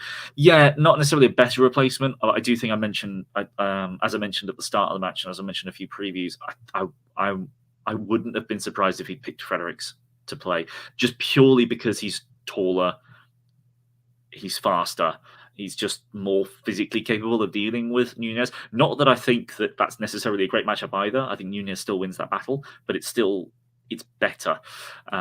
Leeds fan, pleasant to see. Leeds fan joined to see what the score is. Yep. Unfortunately, this drops Leeds into the relegation zone if things stay as they do now. If Bournemouth win this game, Leeds do get dropped into the relegation zone for the time being. Leeds win and they'll be back out again. David, very weird. Yeah, really, really odd at the moment. Shows how much they're charging Smudger here, though. Yeah, without a doubt, as I mentioned, Nunez on Smith is that battle that I think they should be trying to win for most of this game. Let's go. Yeah, we'll see. Fingers crossed that they don't. But we've got 45 minutes to hang on or improve this result, improve this scoreline. Still have a bit, and that's kickoff.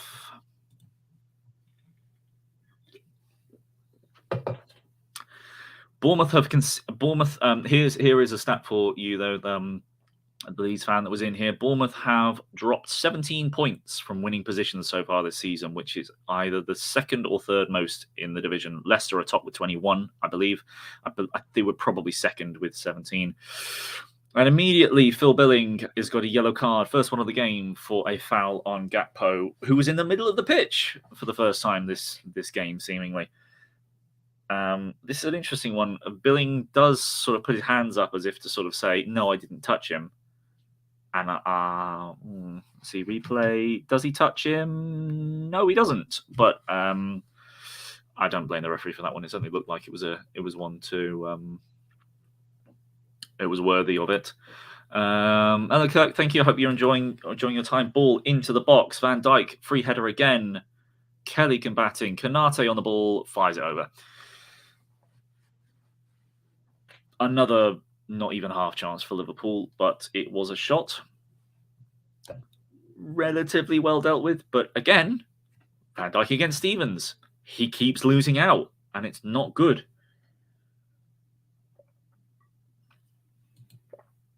Yeah, he's probably approaching about that one where he feels he was taken out by Konate, which he wasn't. He stood on Konate's foot. I don't think that would have been worthy of a foul.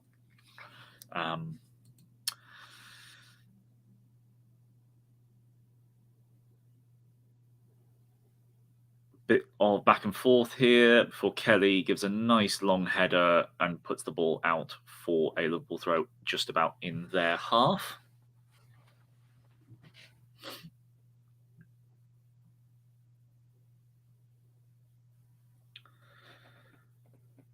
Liverpool holding onto the ball at the back. Alisson with it to Van Dijk.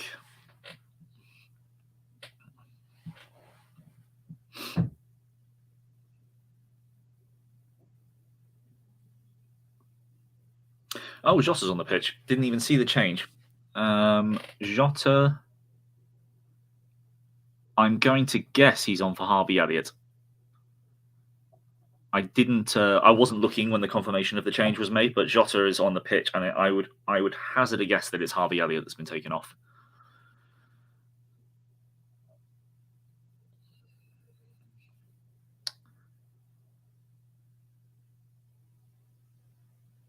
Ball over the top, ball through to Trent. Ball, they lose out, but Rothwell almost loses it, but then gives it back. Then Anthony tries to take on his man, loses out. And that goes off Rothwell for a Liverpool throw.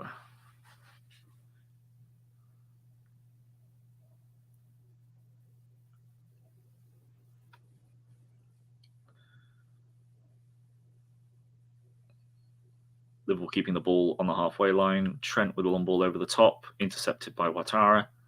Heads it up to Solanke, who keeps the ball well. Just don't lose it there.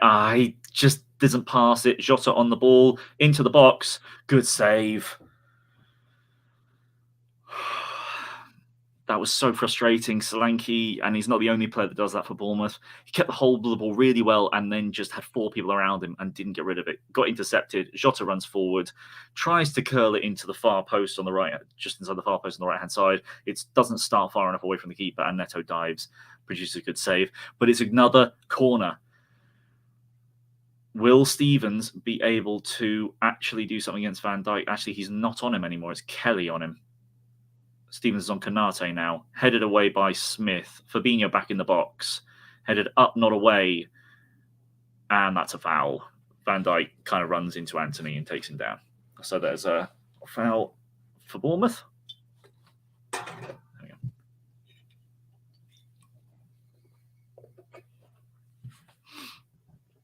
Dealt with that one a little bit better. To be fair, the ball into the box was much worse. It did meet the first man. Adam Smith headed that wide.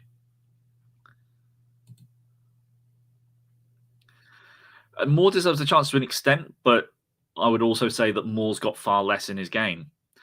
Moore is more of a specialist player because of the kind of player he is. Admittedly, Moore works very hard. He's faster than you think he is, and he's obviously scored a few goals for us. But Solanke's all-round game is definitely better.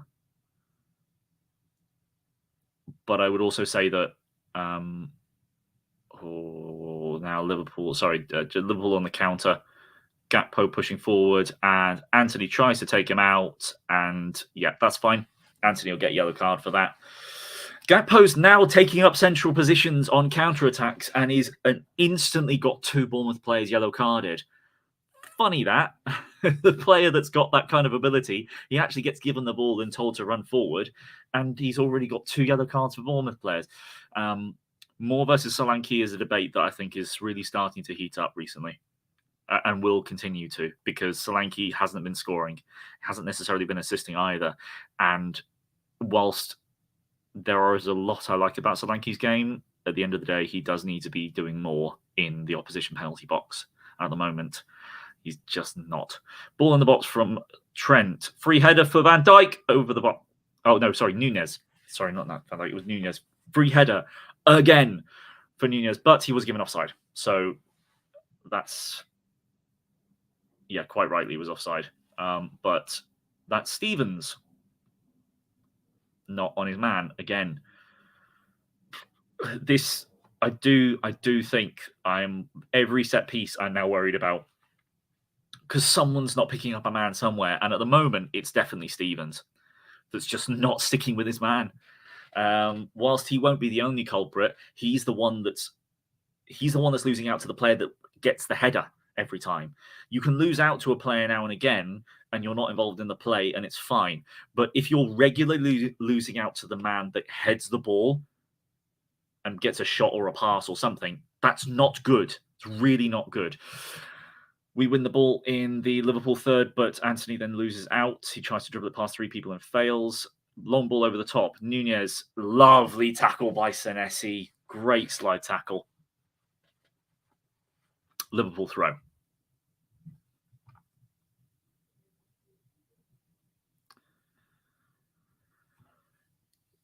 And we're back with Konate just inside the Bournemouth half. Van Dijk. Back to Konate.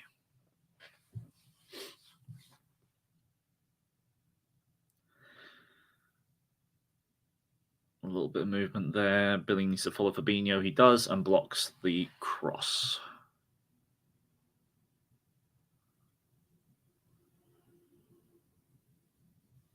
Back to Fabinho on the right. Salah doesn't beat Kelly. Senesi gets the ball and plays it straight to a Liverpool player. Don't want to be seeing that, mate. Salah on the ball, edge of the box, tries to dink it in, gets blocked. Back to Salah. Now to Van Dijk, moving forward. Nice tackle by Stevens on Nunez, and Solanke does well to win a throw in there. Good work.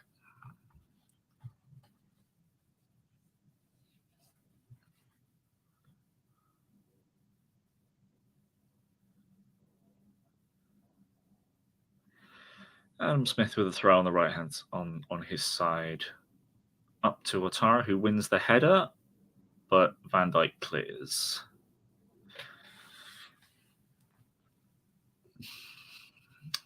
.53 minutes, 40 seconds gone. Thank you again for everyone that's joining us live for the watch along. Everyone except the supporters that are down at the bottom with us are certainly cheering Bournemouth on, which is nice to have. It's been decent so far this second half. It's not been as good as the first half at all. Liverpool have gone a little bit more all out because they've essentially switched to a 4-2-4. There will be a lot more pressure. Ouattara doing a good job there against Robertson. Rothwell then plays it back to him. Ouattara then tries to take on too many men, loses out. Smith's way up the pitch for some reason. Gakpo comes back, intercepted by Billing. Oh, boy. Van Dijk at the edge, just inside the Bournemouth half. Konate, Fabinho. And he smashes that out. Good, under no pressure. It's a worry again. Like Bournemouth trying to play around too much at the back. It's like, I understand that you want to keep hold of the ball, and we've done a much better job of that in the first half. But we can't allow Liverpool to win the ball in our own third. This was something that I mentioned at half-time. Liverpool were not pressing us enough, and now they are. And they are winning the ball in our third, and it's not good. Solanke doing a good job there, but no, it just about goes out. Sean, looks like we're riding a storm, but that is to be expected. It's okay as long as we don't stay too defensively. Otherwise, it will be Arsenal over again. Yes, no doubt, but it's still only 1-0. Ball over the top from Smith. Ouattara is well offside by that point. He wants it quicker, and he didn't get it quicker. It is those balls over the top that we certainly need to be breathing. Robertson's about 15 yards further than the ball went out. Referee's not said a thing.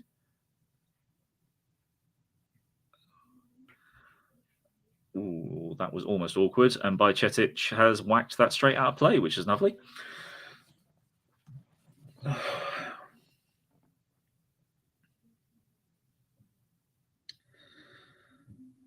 Smith with a throw in on the right-hand side to Senesi, who's in central midfield. Plays it to Lerma, who gives it to Kelly, who is playing over the top to Anthony. If that stays in, Right idea, poor execution, which may well be Kelly's motto for 60% of his time with Bournemouth on the ball.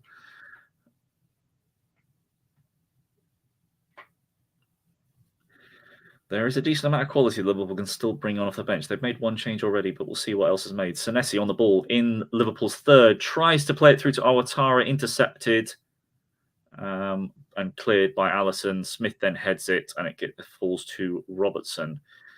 Senesi is weirdly appearing in midfield a lot. Ball through to Nunez from Robertson, but he's offside. How many times has Nunez consistently getting himself offside? It's happened all season. It's really weird. Although, yeah, he's a good chunk off. Kelly is very close to keeping him on completely the wrong side, but Nunez, he can look across the whole pitch, and yet he's still got himself caught offside.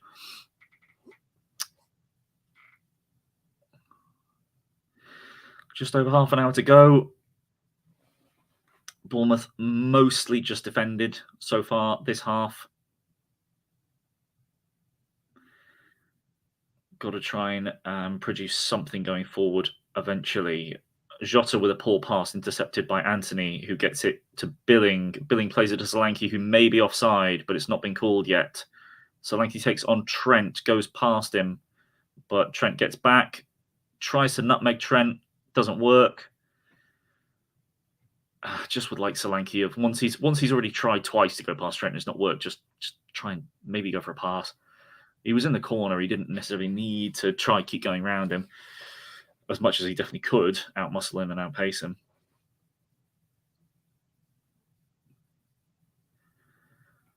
Throw on the left-hand side. Kelly to Billing. Billing plays it to Lerma. Lerma is ganged up on when Kelly plays it over the top to Anthony, who is up against Kanate, who hits it out for a throw.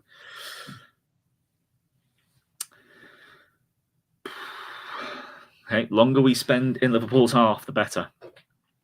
And we've ridden this initial wave that lasted for about 15 minutes at the start of the second half, but Bournemouth have now got themselves a little bit more possession. Would have been interested to see the possession stats for the last 10 minutes. Kelly with a throw to Anthony. Anthony gives it back to Kelly. Kelly finds Lerma. Lerma with the ball in the box, flicked on, and it's a corner. Kanate gets his head to it, but it takes it past everyone. Bournemouth's first corner of the second half, I want to say. I'm pretty sure it's the first corner of the second half.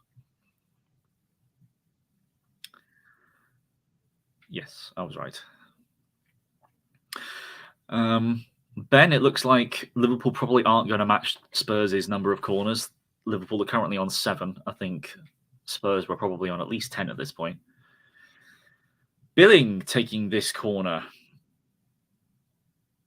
In it comes, nice and high. Decent position. Oh, jeez. Senesi was not far away from that. That was a good ball in. Keeper never going to be able to come and claim it. And Senesi's trying to get there, but he just doesn't quite. Bournemouth pressing Liverpool very high now from the goal kick. Van Dijk plays it long, intercepted by Smith, who heads it out for a throw.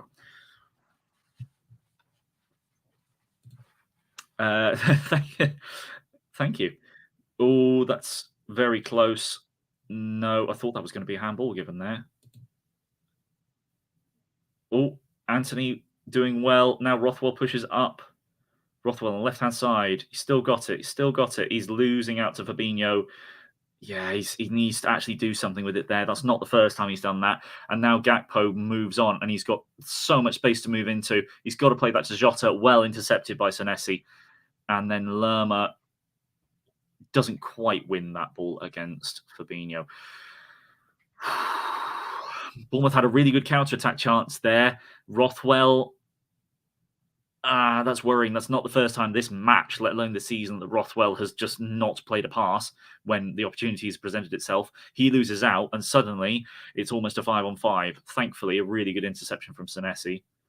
And Anthony does some really good work there and wins a free kick.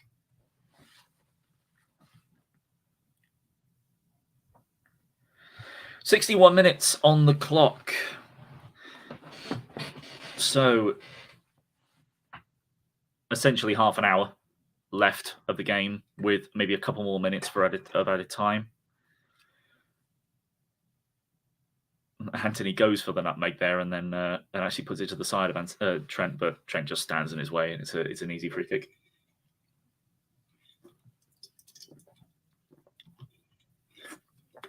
And we've got Fabinho and possibly Henderson, but certainly Fabinho is going to come on. Did I not say that I think Firmino will come in on the hour mark? I'll tell you what, my predictions have been pretty decent this match for this watch along. I talked about Nunez Smith, which hasn't quite happened in the end yet.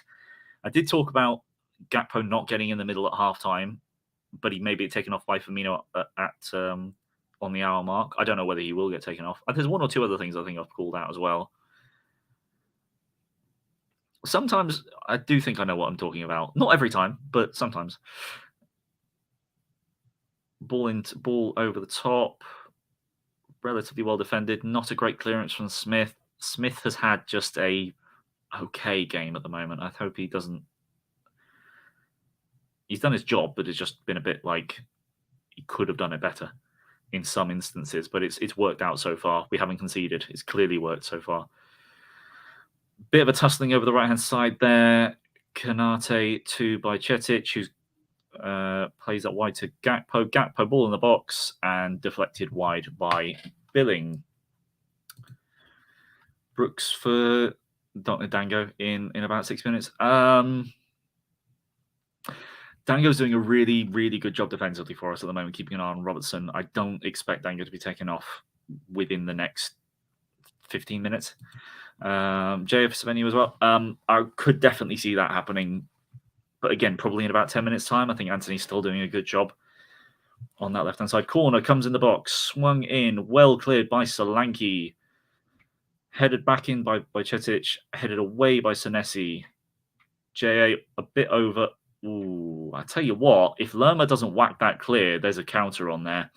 To be fair, I don't mind him whacking it clear, but big clearance there. Smith going up against Jota, loses out to an extent, but then headed away by Billing and then whacked by Ouattara.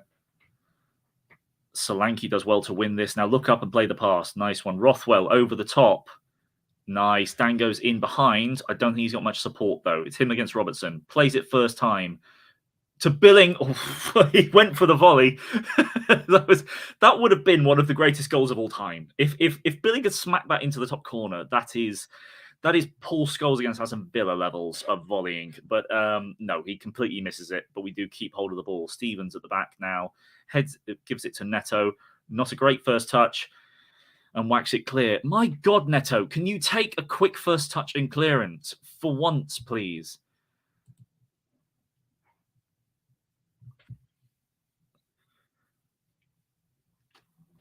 So, changes we've got. We've got Milner coming on. Trent's gone off.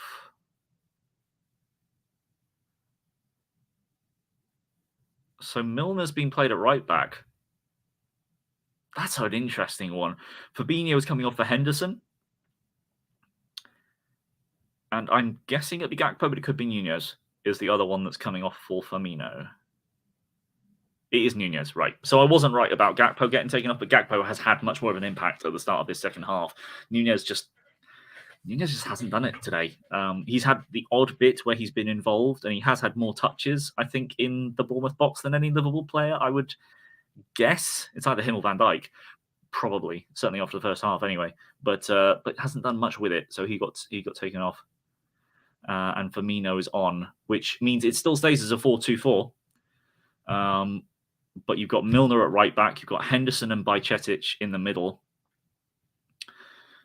with Jota on the left, and Gakpo with Firmino in the middle and Salah on the right.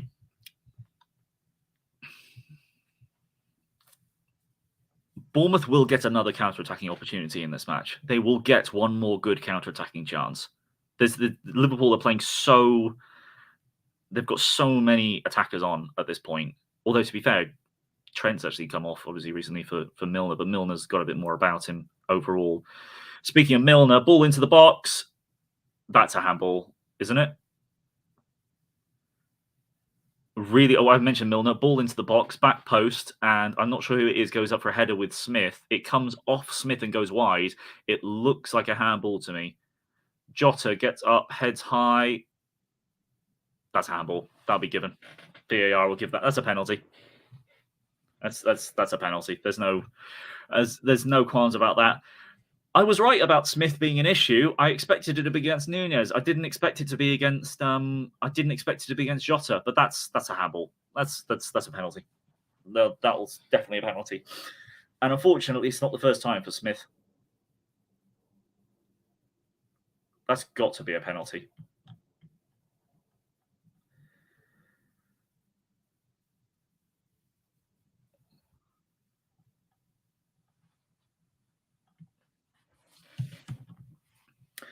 It's unfortunate for Adam Smith because he's jumping up and his arm's up because he's using it for leverage, but his arm's well out there. His arm's about here and it hits him on the elbow, essentially. It's a Stonewall penalty. It was penalty when I first saw it. But we'll see whether the ref gives it. He's gone to the screen for VAR. And I mean, it's going in. It's if he gives it, he could even give it a red card.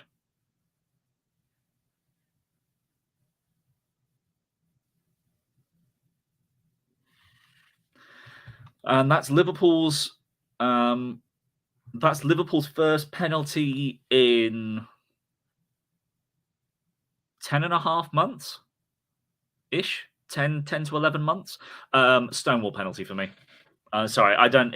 Whatever you call about natural, whatever you deem to be natural, as you're mentioning there, Sean, he's falling down, so your arms go naturally. Was more that his arms are up because he uses it for leverage, but his arm's still there, and if his arm is in the way of the ball going in the back of the net, that goes in. The ball goes in. It's dead in line with the camera. It's a goal if it doesn't hit his arm, which you could arguably give him a red card for, which it shouldn't. It shouldn't because it's a totally natural position. But at the same time, you have to at least just, whatever. Anyway, Salah up to take it. Whoa! Hello! Absolutely thundered wide. That might be on its way to Devon. That is how far wide he hit that. Wow. Okay, maybe it's not all that wide, but still, he's aiming top left corner, and it goes about 2 footballs wide. David, in seeing it live, it looked like it might have done, but it only went about two footballs wide. That's a massive let off. Holy moly, Sean! It's one of the things footballers do. I do look. I get where you're coming from. I really understand that the fact that there's a natural aspect, you can't chop your arms off. Your arms are going to be somewhere. Totally understand that. At the same time, you're not allowed to hit the ball with your arm, even if it's by accident. I think there needs to be a point at which you say, even if he didn't do it on purpose, he has just stopped a goal from going in. Because if his arm's not there, that ball is in the back of the net and it's 1-1.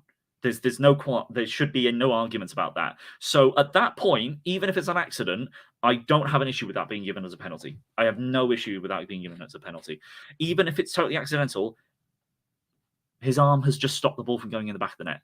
So I do think it should have been a penalty. But in the end, as you say, it doesn't matter for Bournemouth because it was missed. So there you go. And that's the other thing, is that because it was an accident, the ref didn't give a card to Adam Smith. Because if it was on purpose, it's a red card sending off. Because, like I said, it literally would have hit the back of the net. So the referee understood it was an accident, but he had to give the penalty.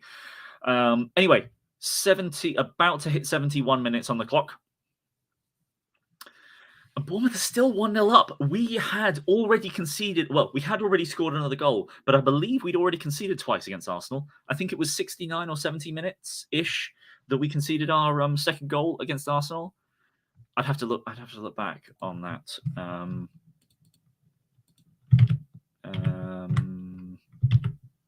Yeah, there we go. Bournemouth's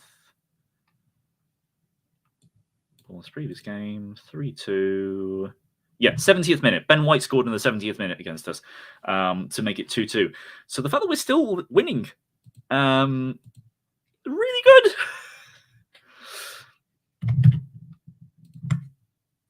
Jaden Anthony moving into the box, doesn't get there. Let's see, as was put here, Billing came off. Billing came off for Christie, which is an interesting one. So Christie will be playing in a 10, and Rothwell Lerma stays in the central midfield set. Should go back to 90-minute rules. The ball's path is altered by contact with the arm, hand, then it's handball. A penalty is seen as too harsh a punishment. A penalty is 0.77 xG, admittedly, Ben, rather than 0.95. But I do think that Rothwell does a good job there. Then Lerma loses out. Then Christie keeps it. Don't lose out there, mate. Don't lose out. Don't lose out. Keep the ball. Well done. Oh, God, we got lucky. And Smith hits it straight out of play. What I would say is that I think maybe the penalty box is too big to give penalties for in all situations. Like if you're right in the corner of the penalty box and a foul is given there, to take what is like maybe a crossing chance into a 0.77 very high chance of a goal penalty, I think is a bit ridiculous. I think you should maybe looking at I think you should possibly look at the hockey's penalty, which is the semicircle.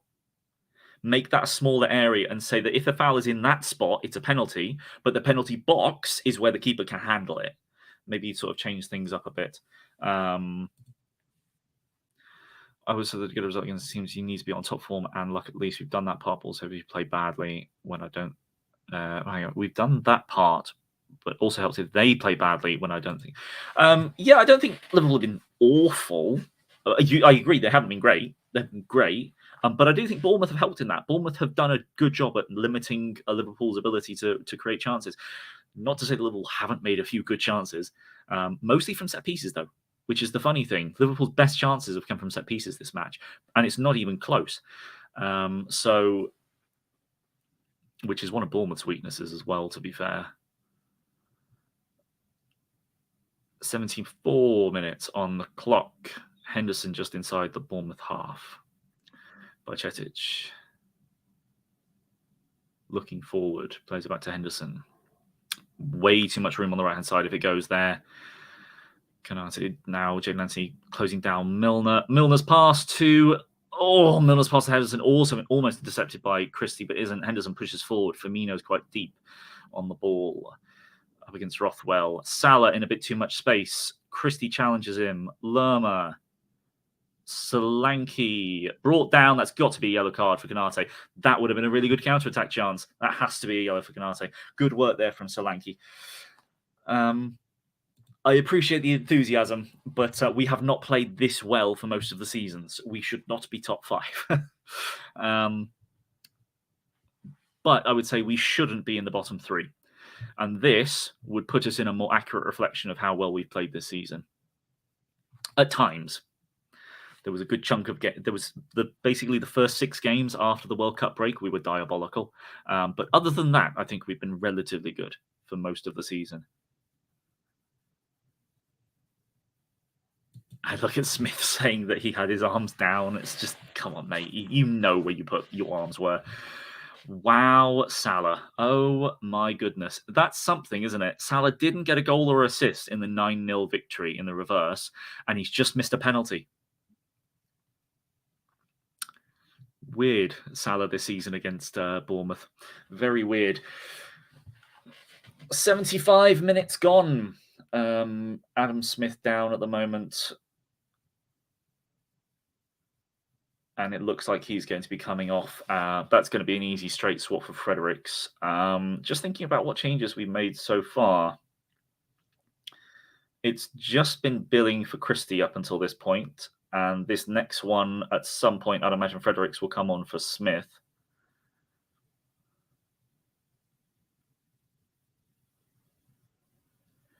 Oh, great work from Jaden Anthony. Almost keeps hold of that ball, battling well with Milner.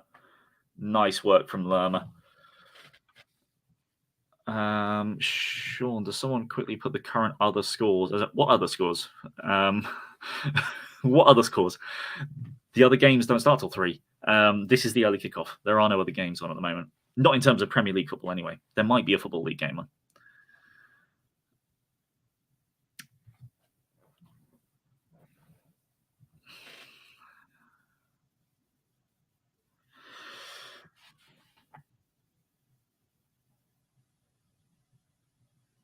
Ball is back on roughly halfway line again by Tetic. Plays it to Firmino, who keeps finding pockets. We've got to deal with him better. Firmino getting it into the box. Solanke all the way deep following Firmino. Gets the ball out. Well done.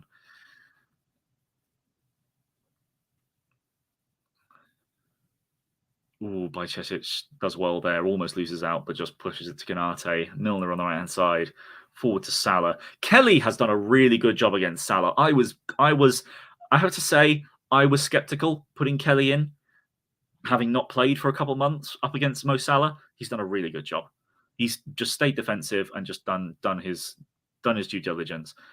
Bajcetic with the ball into the box, gets blocked. Senesi deals with it well. Now forward to Solanke, and it is a 2-on-1 at the moment with Solanke and more players coming back. Solanke, Christie, Ouattara. Solanke, can he play the right ball? Solanke up against Van Dijk.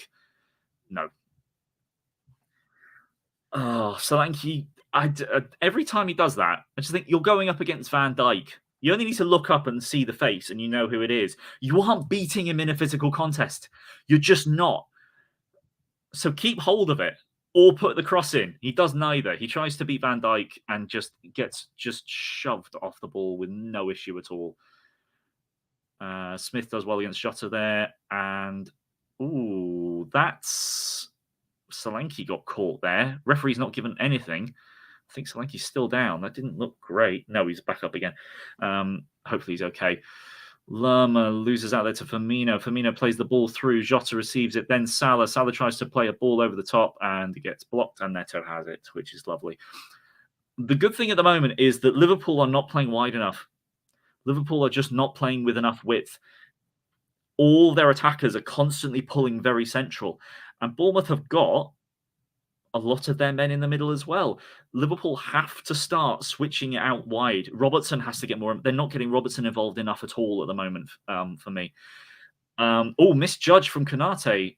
Ouattara on the ball in the Liverpool box. Keeps hold of it, keep hold of it, keep hold of it. Plays it to Anthony's probably offside. That was silly. No, really silly. Ouattara did well there, but then just took the wrong, just made the wrong call. And Anthony had strayed offside, and he hadn't really thought about it. Perfect line from Liverpool there.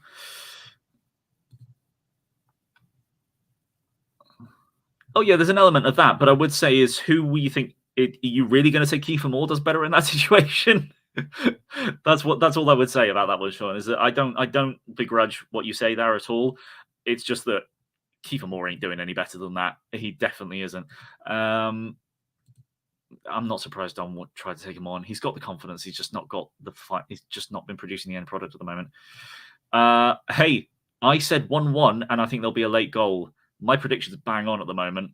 I just hope I'm wrong. Cook is on for Lerma. Ooh, that is an interesting change. With 10 minutes to go, taking off Jefferson Lerma. Not too sure about that one. Ryan Fredericks on for Smith is not a surprise at all. At least I think that was what the other change was. Cook immediately loses out to Bajcetic, but gets back at him well. Don't foul him, don't foul him, don't foul him. Good. Throw in.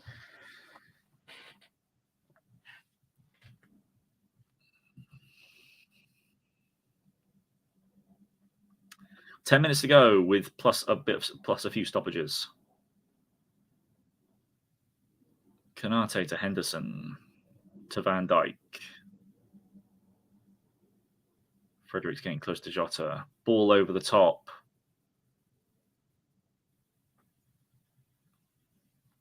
Oh my God, Stevens! For God's sake, man! Thank God for that.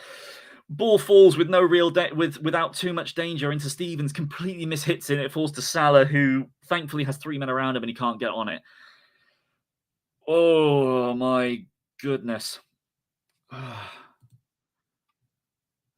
If Moore is on the pitch, we play less in their half. Semenyo and Don both hold ball up and bring others in. Kiefer on the pitch alone invites more pressure onto us. Yeah, I think we naturally play a different game with Moore on the pitch. I think the Bulls, we have such good wingers now that can crosses that Moore can feed off of. Say, more chance Moore will score than Solanke. As a finisher, I would say that Moore is, well, I wouldn't concretely say Moore is definitely a better finisher than Solanke, but I think to an element, I agree with you on that one. I think you've seen that Moore is definitely a good finisher, but at the same time, I think that Solanke hasn't necessarily had the same chances that Moore has. Moore has different strength to Solanke. You can play a different game to Moore, but the way that Bournemouth want to play, it's definitely better to have Solanke on the pitch, although you want him to produce more end product. You absolutely do, and there's no doubts about that.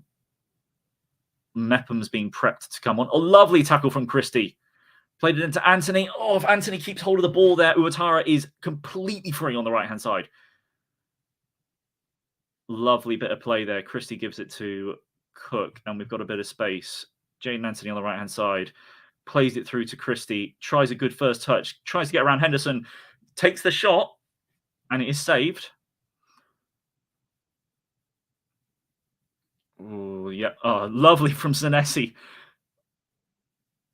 Gets it to Jayden Anthony. Now Cook on the ball. Plays it back to Kelly. This is some really good possession. Let's just not be too silly with it and go too far. Stevens passes it to Rothwell, who's in Acres' space, which is nice.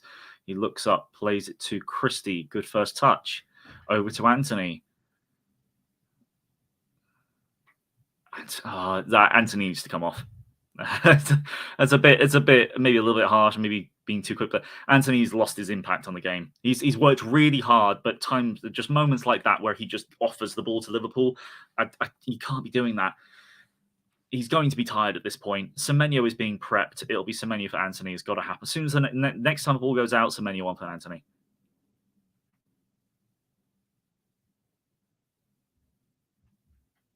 Although the other one was that Mepham is being prepped. Good interception from Kelly and good clearance. Half a clearance from Anthony. Oh, brilliant from Uwatara. Uwatara has done such good defensive work. He's really kept an eye on Robertson. He's been fantastic at his defensive work and has obviously got an assist as well to go with it. We've only got one more chance to make a substitution, but we can make two. We can make at least 2 subs with that. We can make up to 3.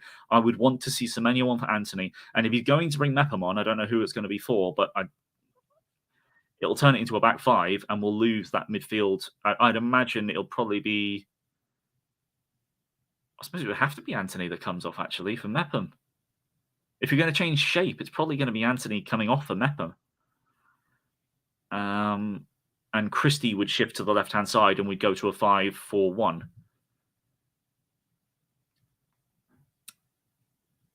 Rothwell almost wins the ball back for Firmino. Really good. Rothwell's had another really good game. I've had a couple of moments when I've been like, play quicker. Don't dally on the ball. But defensively, he's worked brilliantly. And for the most part, his passing's been fantastic as well. Gakpo coming inside. Plays the ball in. Easily cleared by Kelly. Who's going to get there first? Mo Salah is. Senesi is suddenly charging out. Ooh, I don't want to see you doing that, Marcus. Milner on the ball. Well intercepted by Cook. Put back in by Salah and nicely claimed.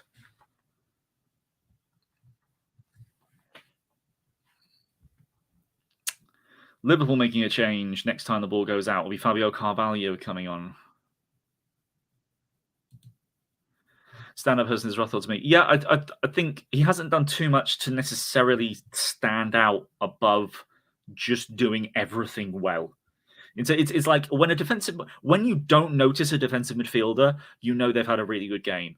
And Rothwell, there's not been too much you can really look at to say that, oh, he's done this or this exceptionally. He's just always been in a really good position. His passing on the ball in deep has been solid, and his defensive work has been brilliant. He's just been such a steady Eddie in that position.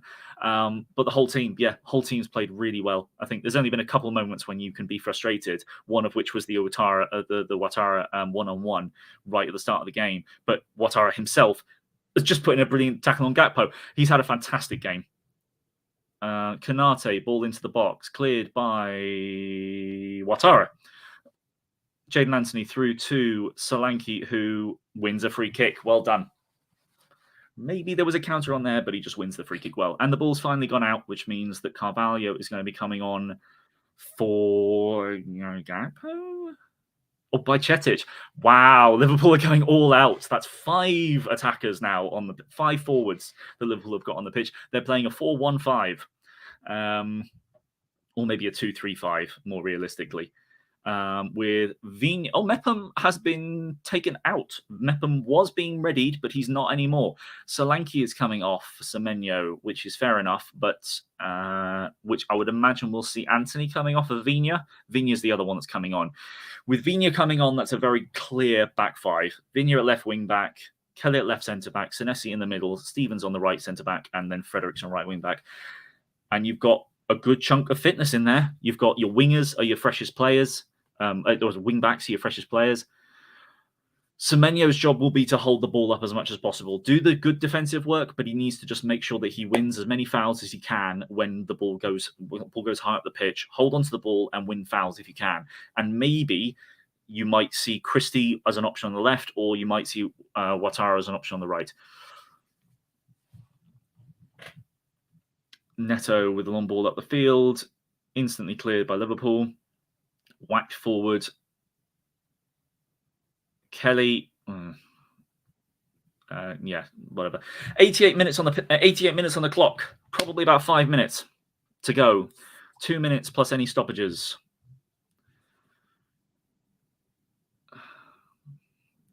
Ball's at Henderson over on the right hand side.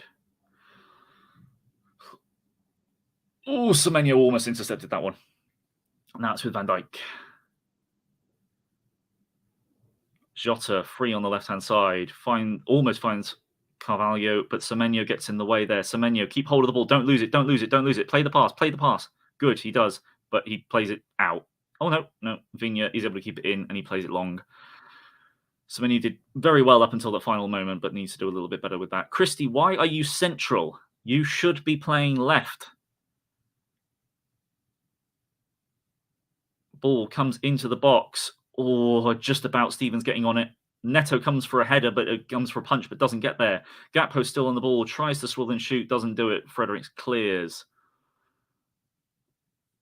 And Van Dijk heads it back to Alisson. 89 minutes, 26 on the clock. If anyone's ahead of me, by the way, please don't spoil anything. I'm not going to be looking at the comments much. I'm going to be focused on the screen here. But if something goes in, wait for me to... Please just, as a favour, wait for me to see it, and then we'll react to it. Nice tackle by Vigna on Milner. Quick throw from Milner. Lovely interception there. And Christie, can he? Yes, he wins a throw-in off Henderson. Good work. And the clock has struck 90 minutes. The added time is 5 minutes. Where have they got 5 from? Oh, the VAR call. That will have stopped it. I was going to say, because the ball's barely been out of play. 5 minutes seems a lot. Ouattara gets the man of the match call in the... Oh, Semenyo's going one-on-one. Looking like Semenyo. He goes for a shot. Oh, if he just holds it up a little bit, Ouattara's there. Maybe he shouldn't go for the corner for that, but he's in behind. Maybe he could have done a little bit more with that. Dango Ouattara, I think, is quite rightly got man of the match. I think whilst he missed the biggest chance of the game, he provided the assist, and his defensive work rate has been phenomenal.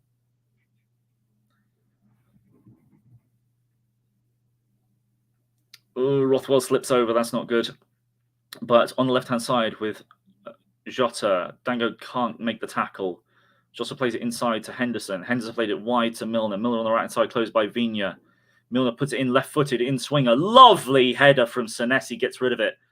Semenyo to Christie, lovely stuff. Christie, either just play it long, just play it long, just play it long. No, he tries to keep hold of the ball far too long, and he ends up running out of play. Milner wants to buy 10 yards. Referee's telling him to go backwards.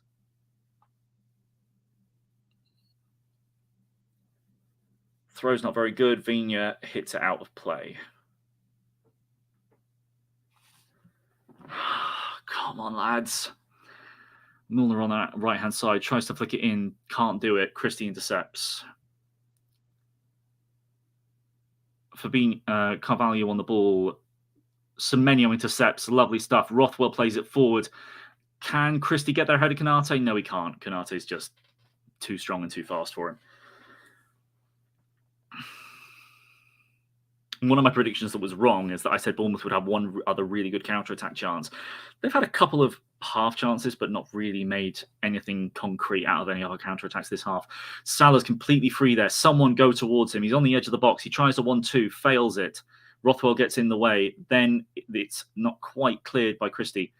Headed forward, headed back out again by Stevens. Henderson heads it left to Jota, and Ouattara leaps 3 feet above him and heads it out. 2 minutes, 15 seconds to go. Henderson on the ball. Through to Jota, in a good position. Jota plays it over to Salah, headed out by Kelly. And now Christie gets forward on the ball. No, that's Vigna, sorry.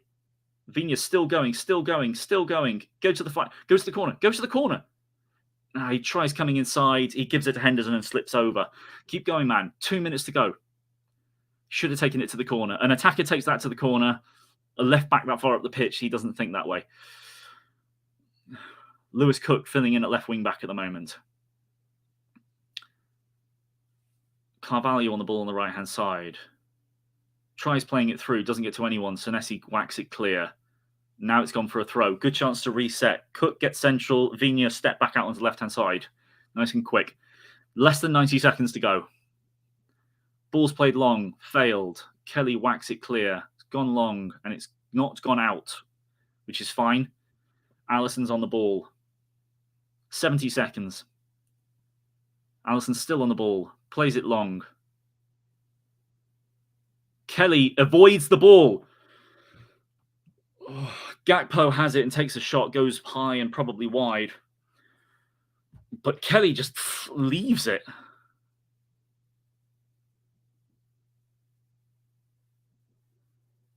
What are you doing to Kelly? That's mad from Kelly. He's got no one on him. He just needs to head that clear, whack it clear. He tries to take a touch in his own box. That could have been fatal. 30 seconds. Not including any additional stuff that the ref adds on, but no one's gone down with injury, so I don't expect this to go any longer than the 5 minutes. Cleared long by Neto.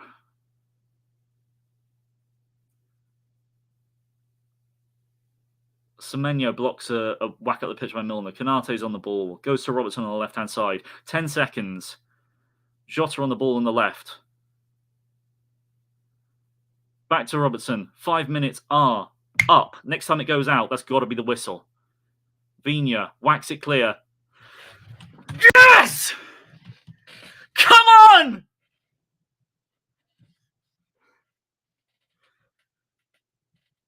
Oh, yes! Oh, the duck is broken. The duck is finally broken. We have a watch-along win on the Cherries Red Army channel this season. No, we finally have our first points against any top 6 side this season. And it is a win. It is a well and truly deserved 1-0 win against Liverpool. Turns out they're not as back as we thought they were. An outstanding performance. Absolutely brilliant performance. Fully deserved. I think I've proven during this watch along I can be very unbiased. And I don't think at all it is unbiased of me to say that Bournemouth fully deserved that victory. I don't think there is any Liverpool fan that can look at that performance and say that Bournemouth didn't deserve that victory. That's huge. That is absolutely huge. And it is finally the result that we deserve against one of the big boys. Yes, Spurs fans, please do praise us. Now Spurs have got to do their job.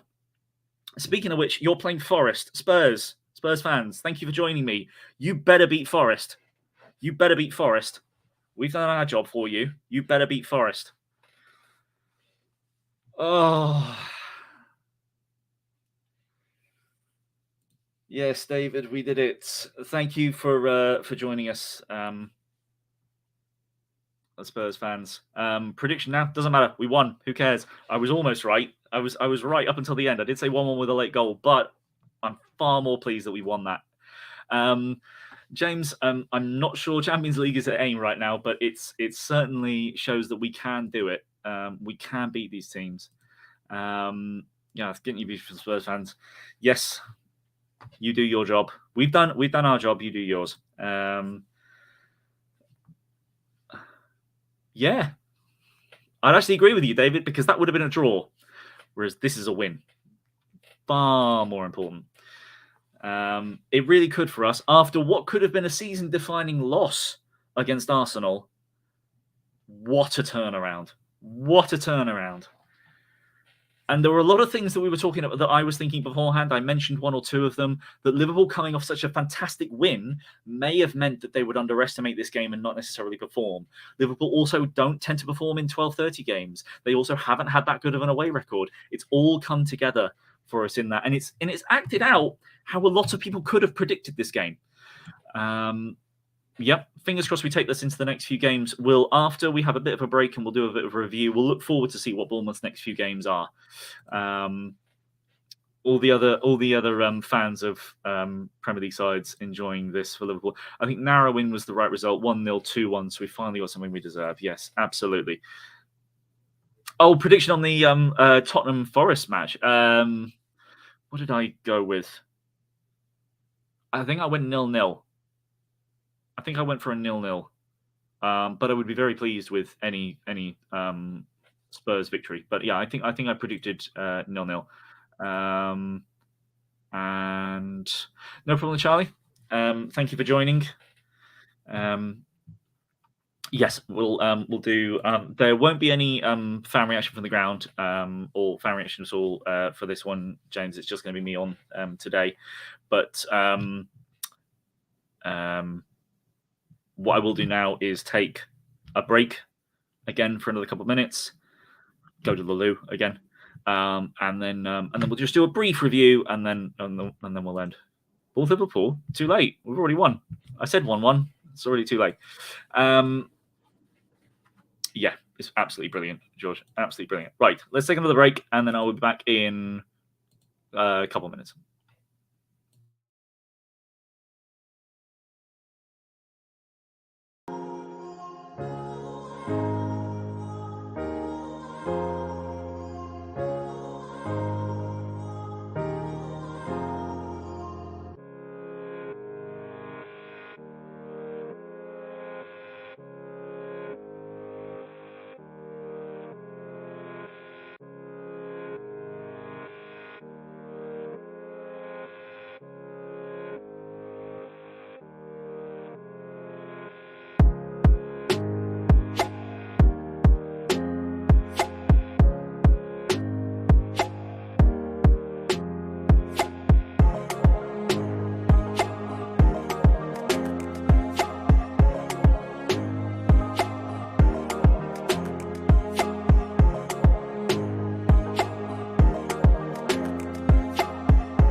And welcome back. Not going to take too long in going over too much of this. We do need to change the banner, don't I? There it is. There it is. There's those 3 points. Oh, what a victory.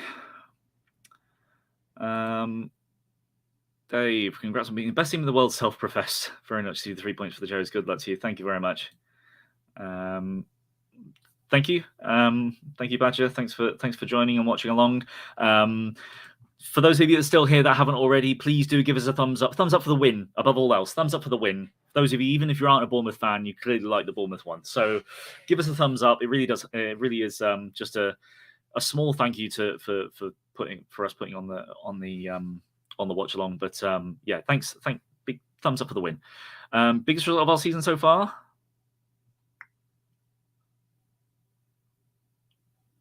Hard to think of a bigger one. The only one that comes close would be the Wolves victory, but that's purely because we were so long without a win. The scale of this win, so much bigger. Ian, sorry, Mr. I had it here in Canada and staying up so many other games on. Coming to see if she's wishing my head at some of the comments. And to be fair, I think if we ever do have another watch along on here, I think you'll find that we do tend to have some pretty good chat. If we do, which I think Bournemouth's next game on the telly in terms of in the UK, because obviously you're in Canada, you can watch all of Bournemouth's games, which we can't. I mean, technically we can't. Next time we do a watch along will be probably Bournemouth versus Southampton, Bournemouth away to Southampton. Please do put us on. I think you'll find that if you don't dislike the sound of my voice, because it's all you'll hear from me, obviously, do stick around with us, because we do have some pretty good content on here and have some pretty good chats. But yes, great result. Absolutely. A brilliant result, though. So I'm glad you won, guys. You played last week until you had a plan and confidence. Arsenal fan, thank you for joining us. Yes, I think it really did work well this time around. And it was obviously a very different game against Arsenal. But yeah, it'll be very good. This is a fantastic win for us. My Cherries win and Brooksy back. Great weekend. I think that was one of the other things I called. I said, unless Bournemouth are holding on for dear life, Brooksy will play. And funnily enough, we were holding on for dear life, and Brooksy didn't play. So yes, fantastic win. Great to see Brooksy back. I'm sure. What is our next game? It's away to Leicester, I believe. Let me just double check. That's something that we can have a look at now.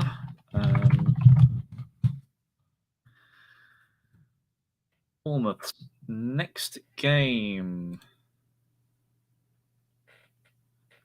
If I share my screen, Bournemouth's next game is away to Aston Villa. There we go. Away to Aston Villa, and then I'm to Fulham.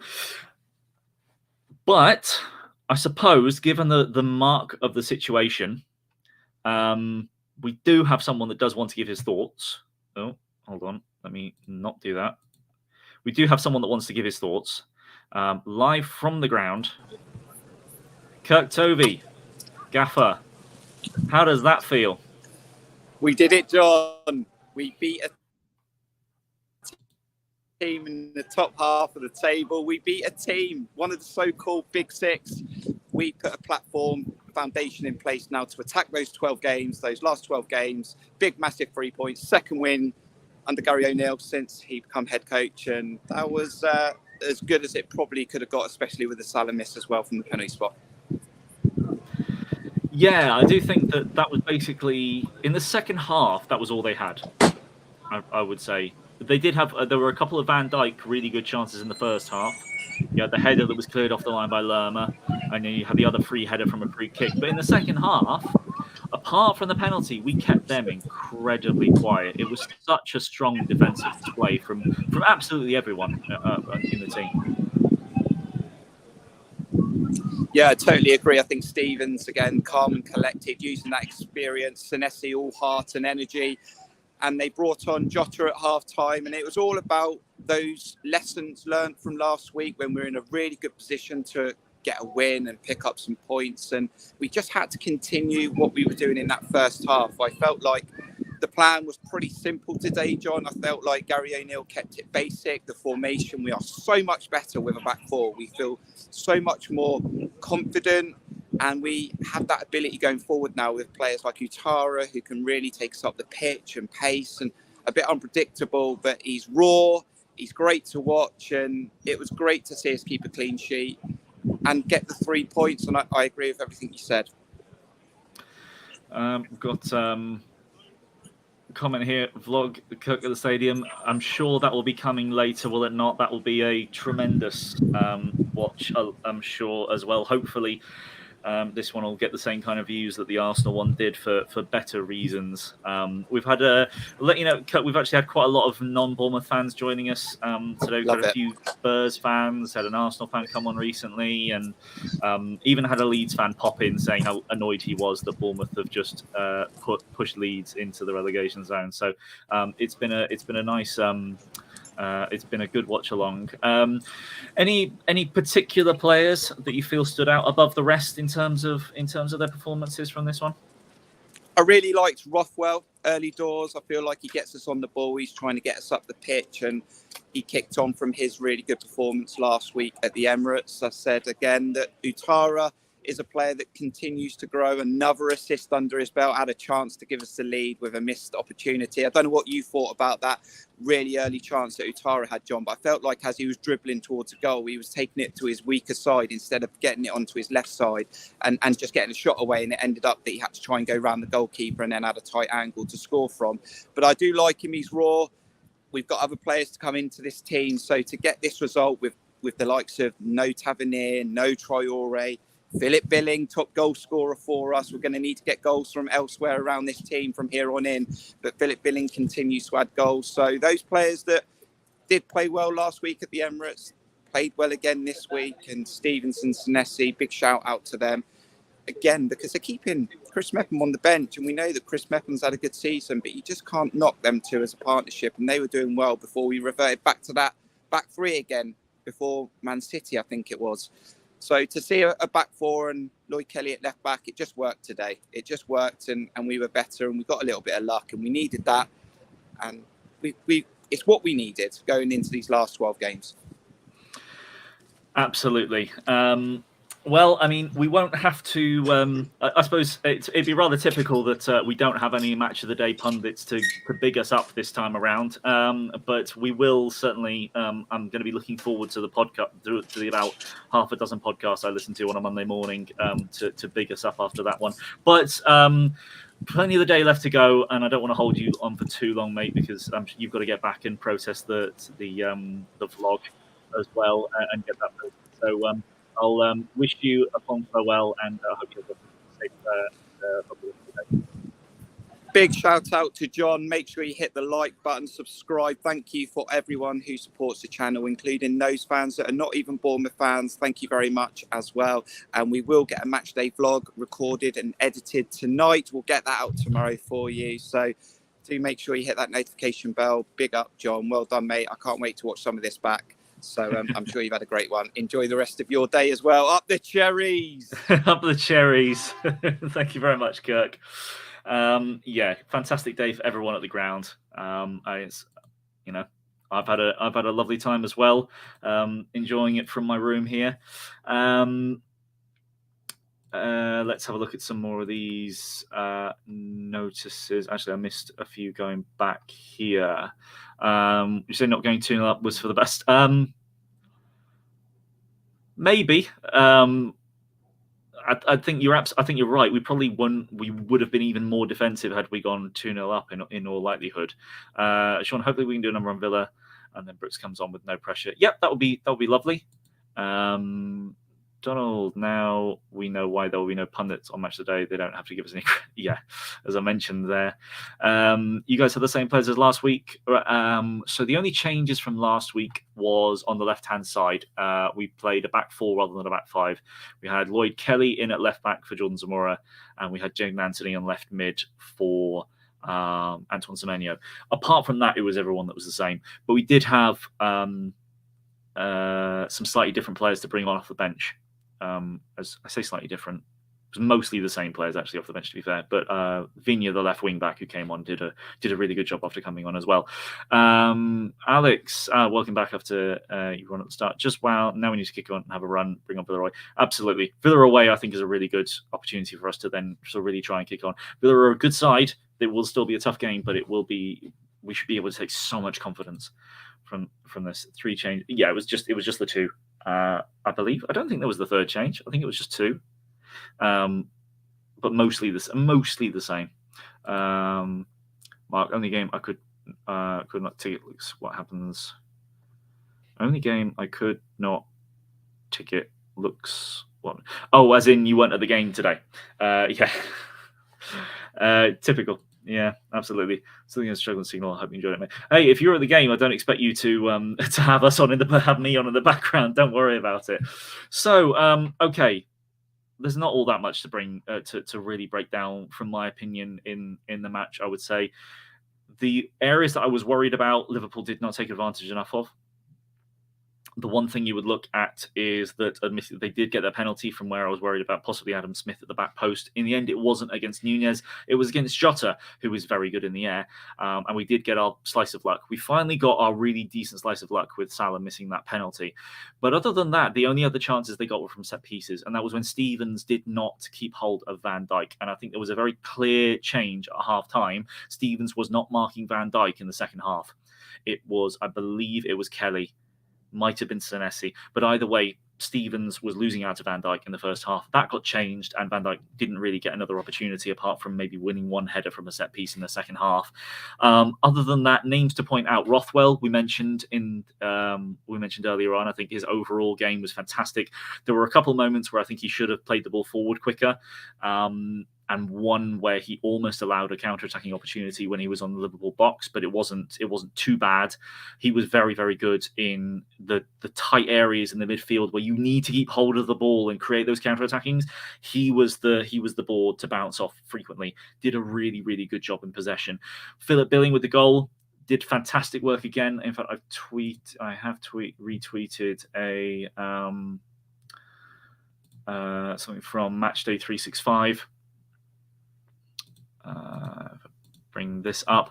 Philip Billing, 17 minutes played, 1 goal scored, 2 out of 2 dribbles completed, 5 ground duels won, 1 out of 1 aerial duels, 2 tackles, 2 interceptions, 3 clearances. I mentioned it before. If anything good happens, it's probably going to go through Philip Billing. He is so good for us at the moment, and he has been for the past 18 months, apart from a very brief period of not being in poor form. Just overall, he's so important for Bournemouth. He really is such a good player, and I wouldn't be surprised if we go down. There's definitely going to be some clubs that come in for him. If we stay up, I still wouldn't be surprised if there's a number of teams that come in for Philip Billing come the summer. The other name has got to be that I mentioned is Ouattara. The assist, missed the big chance, which is a shame, which could have, made it 1-0 even earlier in the match. But his defensive work was fantastic. Jadon Anthony also did really good work on the wings. He was very disciplined for the most part. 1 or 2 times he lost his man, but for the most part was very disciplined. Ouattara was just all over Robertson. Wherever Robertson went, Ouattara was there. Robertson barely got any free space. And the fact that we were able to nullify... We stopped Liverpool from creating much from out wide. So they were really central in the second half, but the entire pitch was packed in the middle, so they couldn't find any space. Whatever Liverpool tried to do, they just couldn't get through us, apart from a couple of chances. And really, those were set pieces. Just defensively, it was fantastic. Going to look at the last few comments, and then we're going to call it a day. We're now the end. Liverpool also had never had a pen this season. They hadn't had a pen for 10 months. And now we're the only team that hasn't had a pen this season. Mr. Johnson, thank you for joining us in the end. Again, I didn't see the end, but apparently Gakpo tried to do a Nelson screamer. It was from a very different position and a different circumstance, but he had a chance to give it a good whack. But it was from close to the goal. It was on his favoured foot, but it was from a volley over his shoulder. he was the only one that had a decent chance in the last 10 minutes of the game, but I wouldn't say it was necessarily anywhere close to Nelson's chance. Didn't quite come back on aggregate for the season. Always got to look at the negative. Someone's always got to look at the negative. I'm only kidding. Didn't come back on the aggregate, but love the 3 months. Absolutely. He's brilliant. Just needs to shoot a little earlier times. Yeah. Kirk mentioned it with Ouattara. He was on his right foot. The entire way he dribbled towards Alisson, he was on his right foot. As much as he's decently right-footed, of his 3 assists for us, at least two of them have come from his right foot, one with his head. He hasn't assisted with his favoured left foot yet. He is decently two-footed, but his left is clearly stronger than his right foot.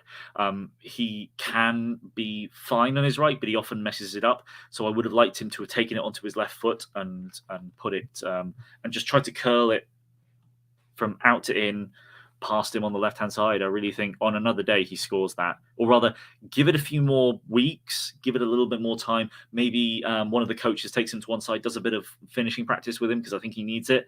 I think maybe he gets in there. Mark Forrest in our sights. They're definitely in our sights. That's what I'm going to finish on. I'm going to finish on the league table. HG Poole is only satisfied in beating Man United this season. Yeah, well, they will be talking about that win for a good few years to come, to be fair, beating Man United 7-0. But it's not very good to go from 7-0, beating Man United 7-0 to losing 1-0 to Bournemouth. That's a hell of a come down. Ben, I know one of his walkabouts scared you, but I thought Senesi was cracking again. Yeah, sorry, I do need to mention that. You are right. He did at one point go for a bit of a run and occasionally turned up in central midfield, just winning everything. Senesi is a player that a lot of Bournemouth fans have flip-flopped on. They thought he started terribly, then he was really good and they loved him. Then he went through a bit of a mixed patch. I don't think he really did too bad. And now he's back into really good form. I'm going to be hipster. I've thought Senesi was brilliant from the moment he came in. I think it's been blatantly obvious to me that Senesi has been brilliant for us. He has had bad patches, but anyone that's saying like he's bad, he should be dropped. No. He's quality. He's just in bad form. Now he's in really good form. And Senesi does like to go for a bit of a wander, but he is good on the ball. He's really good on the ball for centre-back. And he's got his confidence back. That's what's really important. He lost his confidence against Burnley. When he messed up massively against Burnley, he lost all his confidence. He's now got his confidence back. And I think Senesi is easily ahead of Kelly for me.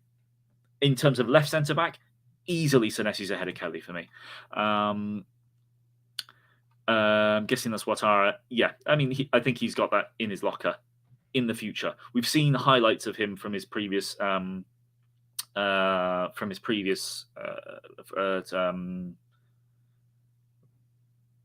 Lorient. There we go. When he was at Lorient, we've seen clips of him that he clearly can shoot. Maybe he needs a bit more work. We're 8 goals better than Man United. Slightly different, I think, because Liverpool. Actually, no, Liverpool were at home, weren't they? When they won, and they've come to Bournemouth and lost 1-0. Yeah, I see what you're getting at. I'm being pedantic. Right, okay. 2 hours 51. I've been streaming live for you guys with a few bits of break in between. The last thing we're going to finish on, because it's the thing that we should all be very happy about right now.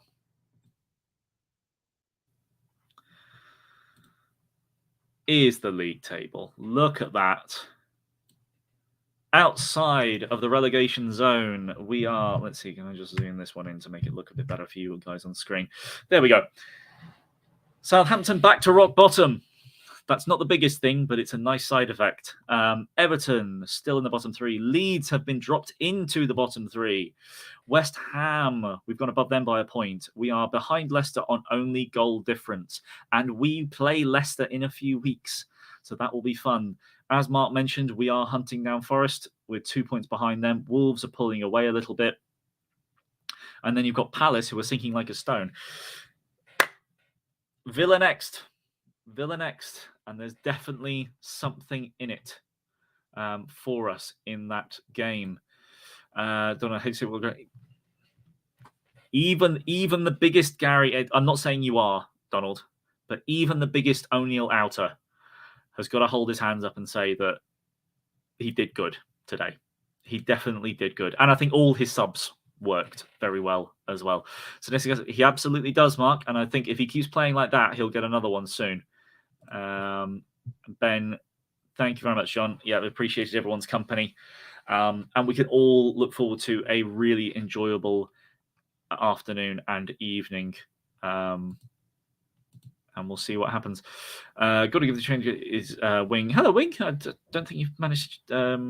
I don't know how long you were watching, or if you were shadow watching, if you were sort of lurking. Got to give the team credit; it is due. And at last, I can congrats for preparing the team and game management by Gary O'Neill too. Woohoo! Yes, absolutely. Eve, as I mentioned, even the biggest, whatever you think of Gary O'Neill, you definitely got to give him props for that result. So there it is. Still had it on there for the whole time.